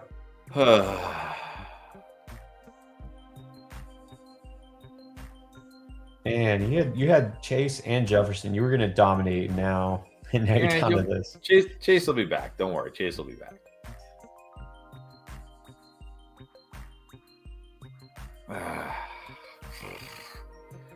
I don't know. Probably, I kind of am like leaning Judy, but I don't love any of these guys. Like,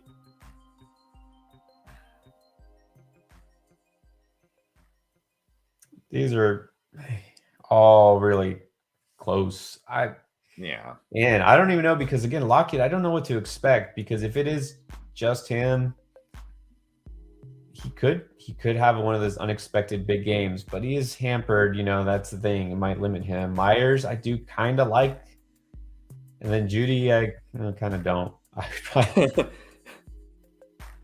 don't know. I would probably go Myers. All right, that's fine. These guys are all very close to me. That's fine. Go Myers. They are really close. I mean, there's nobody better on the waivers in an 8-man league than this. I don't know. All right, let's move on so we don't get more aggravated. All right, Marcus Cardozo, 5-2, very well. Burrow, Swift, Etienne, Olave, got Diggs, Waddle. All right, Hurst or Waller. On the bench, Devontae Smith. This team is ridiculous. Pickens, Robinson. Okay, so what do you think here? I think you're pretty stacked. You got Olave, you got Diggs. Your wide receivers are stacked. You got Swift finally back and healthy. You got Etienne. I mean, there's some risk there with the running backs. You got Devonta Smith just chilling on your bench, like, hey, if you need me, I'm here. if you guys need me, I'm just sitting here on your bench. Yeah. My tips are just stay healthy. Just stay healthy. This team just needs to stay healthy, right? It's set up to win. It just needs to stay healthy. That's it. If Swift and Etienne stay upright rest of the season, you're good. Yeah, exactly. Yeah. You're good. I mean, there's a lot of risk there in those 2 running backs, but there's also a huge upside. You probably have more upside at running back than anybody who other than whoever has Saquon. So good luck. That's all I can say. Okay. Zerby. Got Waddle and Higgins for Fournette, Kirk, and DJ Moore. Nice. That's a nice deal. Yeah. So you're starting T or Olave? No, I still got to go T. Higgins. I mean, with no Chase, he's a clear wide receiver 1. He's a stud. He's really good. He's got Joe Burrow. I mean, I love Olave. Olave's awesome, but come on. T. Higgins, Joe Burrow. I'm going T. Higgins. You got Higgins, you got Waddle, and you got Olave. I mean, you're good. You're golden. I mean, you can't really go wrong with any of these guys. But yeah, I don't think you can bench Waddle against Detroit, and you just kind of can't bench Higgins ever, especially now. Yeah. I mean, we had Higgins as a must start already when it was him and Chase. Now without Chase, forget it. So yeah, I mean, you hate to do it, but you're gonna have to bench Olave. And then Daniel Chavez, welcome back, Daniel. Replace Mahomes. Are you going Jones, Willis, or Dalton? I think we kind of already said it should be Dalton. Yeah, I like Dalton this week against the Raiders. I'm going Dalton. Yeah, definitely go Dalton here. Brandon Rasco got Dak. Is Geno good? A good bye week QB? Well, Dak's. He's on bye next week. Yeah. So let's see. Who's Geno? Who's Geno get next week? You can't go Winston. He's not the starter anymore. Yeah, it doesn't sound like Winston's getting his job back. And I wouldn't pick up Goff. I mean, Geno gets Arizona next week. That's a good matchup. That's a good matchup for him. So I think Geno is the one I'd be looking at. You can't pick up Winston because he's just obviously not healthy, but also not the starter. And then you can't like Goff. So no, I agree. I'd go Geno. Have Chase. My others are Pittman, Lamb, Smith, Claypool, Duvernay, and EJ or Eli Moore. Okay, is there a question there though? I'm not sure. Yeah, I don't know. I think he'll be fine. Like hopefully, like Lamb and Smith should be great. Hopefully Pittman gets enough targets and catches to be okay. And like I said, they didn't put Chase on IR. Like that's a good sign to me. So even if Pittman doesn't wind up being the stud we thought because of the quarterback situation, as your third receiver, yeah, you're fine. You're fine. You're fine.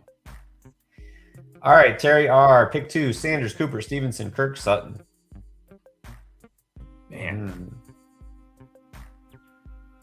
I mean, I like Sanders, but am I putting him in over Cooper or Sutton? No. Yeah, I think I got to go Cooper and Sutton here. Cooper and Sutton. I hate this because I feel like Sanders might outscore Cooper, but I don't know that I would put him in my lineup over Cooper. So yeah, I think it's got to be Cooper Sutton. I agree.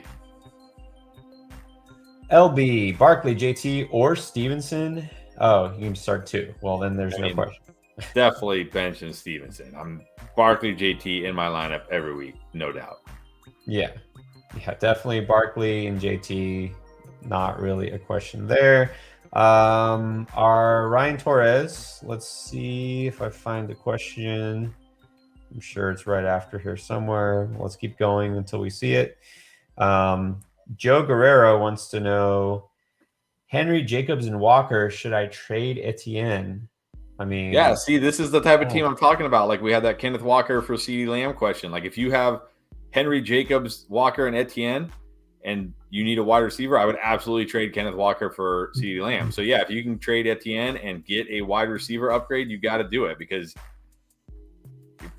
you don't need Etienne. Would you? Well, I wonder, who do you think has more trade value? I'm wondering just because he's had better games, would you trade Walker and then keep Etienne? Do you think you get more for Walker? I think you can definitely get more for Walker right now. People are much higher on Walker right now than Etienne. I think you can get more for Walker right now, definitely. But you never know who people prefer. Right? A guy might like Etienne better. So I think you could trade either of those guys. Whoever you can get a better player in return for, I would, do that. And I did find Ryan's question. Here it is. Flex. Robinson, Slayton, or Judy? I mean, I can't bench Judy for these guys. Maybe I'm still too high on Judy. I don't know, but it's the Jaguars. He's involved. Like Brian Robinson, needs a touchdown. Slayton kind of needs a touchdown too, really. Like I don't dislike Robinson and Slayton this week, but I can't bench Judy for these guys. Maybe after this week I'll be able to, but I can't yet. No, I agree. I mean, Slayton, I don't mind Slayton as a flex, but not over Judy. So I will go Judy here. And then Fergda. Remember Fergda? Olave here, rest of the season. Oh, man. I'm just gonna say Waddle. I know you're going to say Waddle. I think it's close. I think it's getting really close. I mean, we'll see this weekend what happens, but I think it's getting really close. Like Chris Olave, not just a target monster and awesome. I think he's leading the entire NFL in air yards. Like the entire NFL, every receiver, Jamar Chase, Jefferson, everybody in air yards. It's crazy. So it's close. It's close. Yeah, I mean, it's crazy. It is close, but who knows? Maybe Michael Thomas comes back one day. Maybe other people get involved. Even if he does, I mean, does that really hurt Olave? No, I'm not counting on it, though. All right, Anthony Ramos wants to know at tight end, Pitts, Irv Smith, or Taysom? That's a very good question. I'm going Irv Smith this week. I like his matchup. I like his spot. I'm not trusting Kyle Pitts. Taysom and Pitts basically both need touchdowns at this point. That's their only path is a touchdown. At least Irv Smith's getting some targets, so I'm going to go Irv Smith. I kind of like Irv Smith. Again, I feel like it's, being overly optimistic, but yeah, I go Irv Smith too. Let's see. We got Vincent Leynon, need either Stevenson, DJ Moore, or Boyd.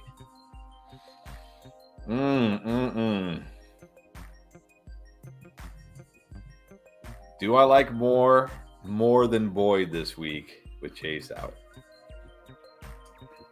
I think I probably still do. Just because, again, it's the Falcons. Like, so bad in that secondary. I think I still go slightly DJ Moore over Boyd. Yeah, I still do that because, again, Bengals do have other options. They got T. Higgins. They have Hurst and Mixon. It's a balanced offense. DJ Moore is kind of it, and it's such a bad secondary in Atlanta. I think you have to try to take advantage of that. Savrino is asking thoughts on Wan'Dale Robinson. We've talked about him a lot tonight. My feeling on Wan'Dale Robinson is the same every week. He's a guy you can flex on, feel pretty good about. Like he's not going to kill you. Can always, he's got that yard after catch ability. He has a chance for a big game, but most weeks he's probably going to be like that high floor, low ceiling kind of guy that you flex in PPR leagues.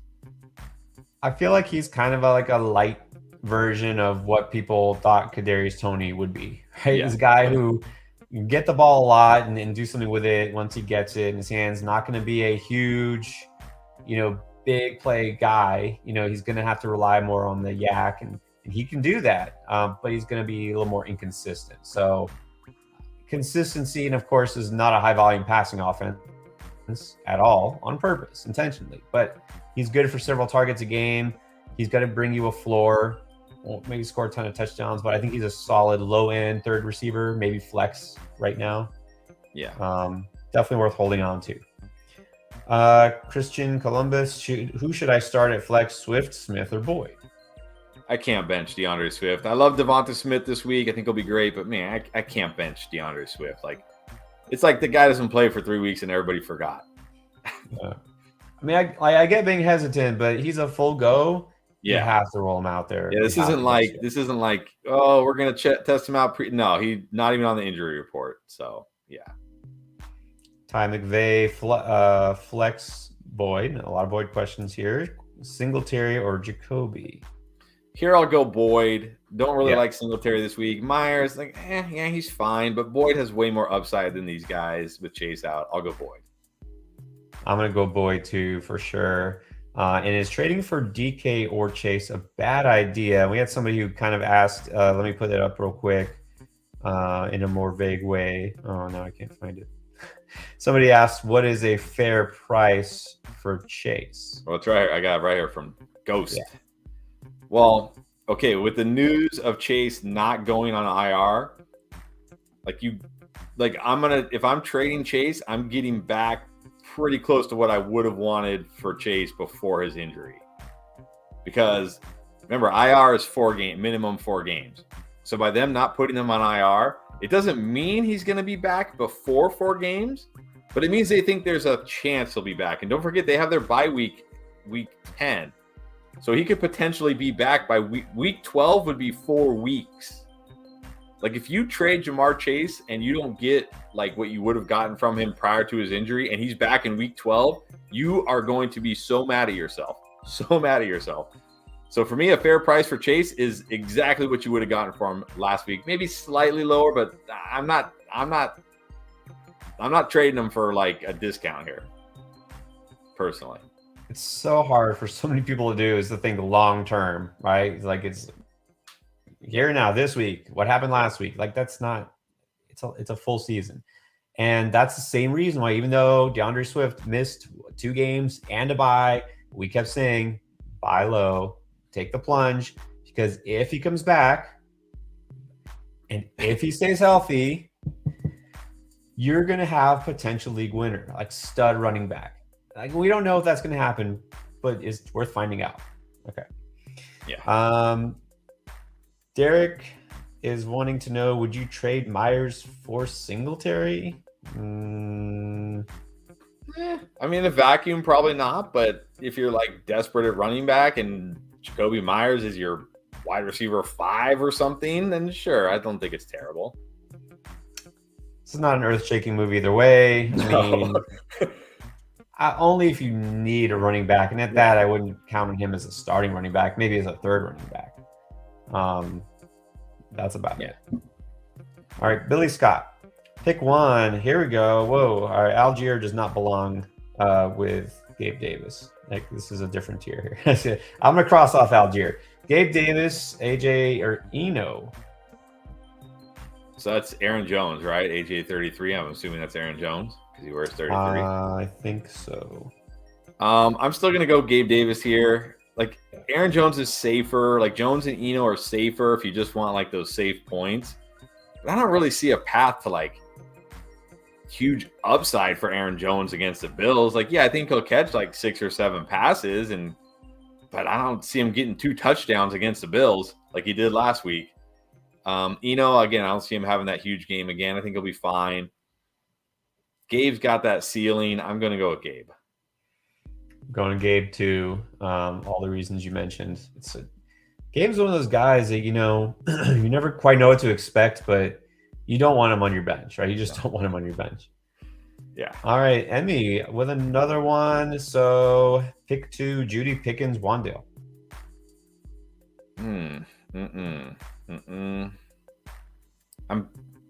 thinking if it was my team, I'm going Judy and Pickens. I just feel like they have more upside than Wandale. Yeah, I agree. This week, I think so. Wandale, like I said, is kind of a floor guy. Don't feel like this is a big scoring week for the Giants. So, No. Well, when is there ever a big scoring week for the Giants? But yeah, I go Judy Pickens. Speaking of Aaron Jones, Swift or Aaron Jones? Definitely Swift. Definitely Swift. Yeah, KP, you got to put Swift in there. And then Pollard or Amon-Ra, standard. And touchdown premium. I got to go Pollard in standard scoring and touchdown premium. Like he has a great chance to score. He could score 2 this week against the Bears, and it's standard scoring. So that hurts Amon-Ra because he's not a guy that's going to catch, go for 150 yards receiving. He's a guy that's going to catch a bunch of passes and get a decent amount of yards, maybe score a touchdown. So I got to go Pollard in standard and touchdown premium. Agree. In this format, you got to go with Pollard. I mean, yeah, Sungod could have a big week, but Pollard could too, and then might run it better in this format. And then Matthew Thompson, start Dobbs or Myers. Well, I'm not starting Dobbs, so let's go with Myers. Not Dobbs. Trade Connor for Kareem Hunt. Yeah, why not? Yeah, why not? Hopefully Kareem Hunt gets traded. If he doesn't, okay, whatever. You drop him. Like, why are people still like banking on James Conner at this point? What are we expecting from James Conner? We expect him to play these days, even if he does. Even if he does. We know Eno will be involved. Keontae Ingram might be involved now. Darrell Williams might be involved. Mazzella Mafia. Chubb or Olave for flex. And I mean, that's tough, but you can't bench Chubb. You can't bench. Even I can't bench Chubb. I can't do it. Can't do it. The way he's running, speaking of running him into the ground, they're just going with Chubb. It's all Chubb on that offense. So, yeah, you have to start Chubb. And then Samuel Piazza. All right. No, I love all the Fins fans here. So, Chris, if you had your Washington Commanders pride back there, then we get a lot more Commanders fans. fans. There's no Washington fans there. There's no pride. All right. Autograph picture of you and Daniel Snyder. Yeah. All right. Mahomes on bye, Goff or Dalton. We've done this already. It's definitely Dalton. Definitely Dalton. All right, maybe this will be more interesting. Flex: Paris Campbell, Josh Reynolds, Van Jefferson, James Robinson, or Higbee. Oh my gosh. I'm crossing Josh Reynolds off my list. I'm crossing Reynolds off. I'm crossing Paris Campbell off. Like, how much do we expect Robinson to be active? I mean, I expect a decent amount of James Robinson because, again, this trade happened very early in the week. He's been there the whole week. Like, I don't think he's going to be like the lead back or anything, but I think he's going to get a significant number of touches. But it's still James Robinson on the Jets. Like, there's a reason Breece Hall was doing so well because Breece Hall is an elite running back prospect. Like, elite. Michael Carter and James Robinson aren't. I don't know. This is so hard.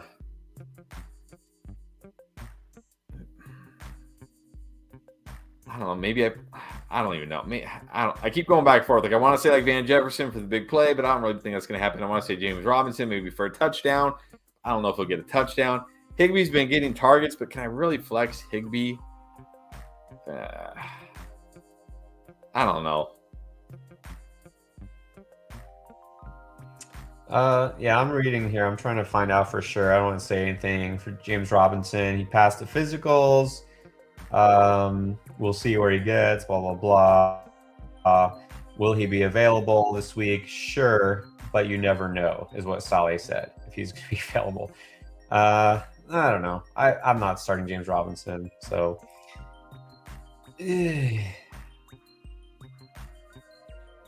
I just go Paris Campbell. Okay, fine. Go Paris Campbell. Like, these are all terrible. Like, guys, they're all the same tier of don't want to start them, but I get it. You have to. Right. Seth Music, start Ellinger, Gainwell, Wan'Dale Robinson, or Tyquan Thornton. We're getting deeper now. This is a super flex question, and here I'll go Ellinger. Like, Gainwell can't do. Like, Gainwell, no. Thornton, I mean, we saw last week, like right after that big game, 2-touchdown game, everybody got all excited about him, and then he like wasn't even really involved. Like Wan'Dale, sure, he could get you like 11, 12 points, but I feel like Ellinger can do that too, and you never know, he could run one in or something, so I'll go with Ellinger here. Yeah, in this case, because you don't have any great options, I go with the quarterback. Quarterbacks typically get more points. He could do fine, so I go Ellinger. Also, we have one from Ramu. Thank you so much, Chalasani. Ramu wants to know, starting running backs JT and Etienne, should you flex Swift or Pollard? Well, I would bench Etienne for Swift and then flex Pollard. That's what I would. There you go. I mean, I get starting Etienne, but again, Swift is pretty much a must start if he's healthy, which he supposedly is. JT, of course, no question there. Pollard, we've been talking about him a lot those last couple hours. Gotta love the spot he's in. Bench Etienne, start Pollard and Swift. Yeah. All right, and then we got Blair Davis. Would you trade Gabe Davis, Michael Carter, and Evan Ingram for Jamar Chase, Brandon Cooks, and Mike Gesicki? Yes, I would Definitely do this if you're getting the Jamar Chase side, because Michael Carter, Brandon Cooks, whatever, Evan Ingram, Mike Gesicki. Okay, maybe Ingram I prefer slightly over Gesicki, but still kind of like whatever. But Jamar Chase, like that's a huge upgrade from Gabe Davis. So I want the Chase side for sure. Get the Chase side. And I know you're going to be kind of nervous the next couple of weeks hoping Chase comes back, but trust me, it will be worth it. Carter and Ingram, you're not giving up anything with those guys. Yeah. Hopefully Cooks is even at least just startable for you. Max has one. He wants to know full PPR Etienne or Swift. That's easy. Definitely Swift. Come on. Definitely Swift. Look, I love Etienne. Etienne is going to be great this year, but he's playing the Broncos in London. Like, not that I mean, but you know what I mean? He's playing the Broncos, one of the best defenses, one of the best run defenses. Swift, gotta go Swift. Easily Swift. Zinski, PPR need 2. CD, TP, and Pierce. All right, who's TP? Pollard? Tony Oh, Pollard? Tony Pollard. I definitely play Pollard. It's close between Pierce and CD. I think I probably slightly. It's not like a great matchup for Pierce, but we know he's going to get 20 touches because Lovie Smith says he's going to get 20 touches, and he gets 20 touches. So I think I probably go Pollard and Pierce this week. Although it's hard to bench Lamb, but. And I don't know. Yeah, you should trust the matchup. Go Pollard and Pierce. I'll do that too. Michael Fawcett again. If Lockett is out, Michael, you've been here with us the whole time, man. Props to you. All right, if Lockett is out, start Kirk or Hawks. Wide receiver 3. Good win. No, go Kirk still. Yeah, I still gotta play Kirk over Goodwin. I mean, they're both risky plays, but at least Kirk is should be the wide receiver 1 on his team. Yeah, Goodwin would just be so hit or miss and probably miss. They probably just don't pass the ball. If Lockett and DK are out, they probably just don't pass at all. Exactly. Brian Chapman, Myers or Sutton? Definitely Sutton. Definitely Sutton. Taysom Hill or Greg Dulcich? Dulcich. I'll take the guy. Double-digit PPR points both the last 2 games. One with the Russ, one with the Rippin, so it's not like quarterback dependent. Taysom Hill has to score. Which you can, but he has to. He's always just a dart throw. At least you can feel good you're getting something from Dulcich. Just go with Dulcich. All right, would you believe it? Just as we hit the finish line time-wise, we are caught up on Super Chats. And we did get some regular chats in there too. Appreciate it, guys. If you didn't get your question answered, apologies, but we have so many that we do what we can. We've been here for 3 hours. If you didn't get your question answered, you can join the Discord. It's absolutely free. Throw it in there. We do have a couple last-second ones. Let's do this one real quick, Kevin. Kenneth Walker or Jonathan Taylor? Still got to go JT. I mean, again, you're looking back and saying Kenneth Walker's been great. Jonathan Taylor hasn't. They're going to give Jonathan Taylor the ball so much this week. I feel like they're just going to, and it's not a bad matchup at all. So I hate to bench Walker, but look, when you have JT, you have to go JT and just trust that he does something.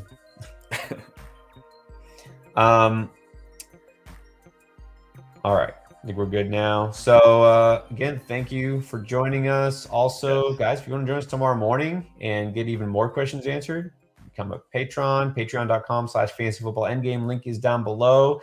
And you get other things as well. I talked about weekly rankings, waiver wire breakdowns, where I go down each of the top choices, not just what's mentioned on the video, but more choices and go in depth, explaining the thinking behind them.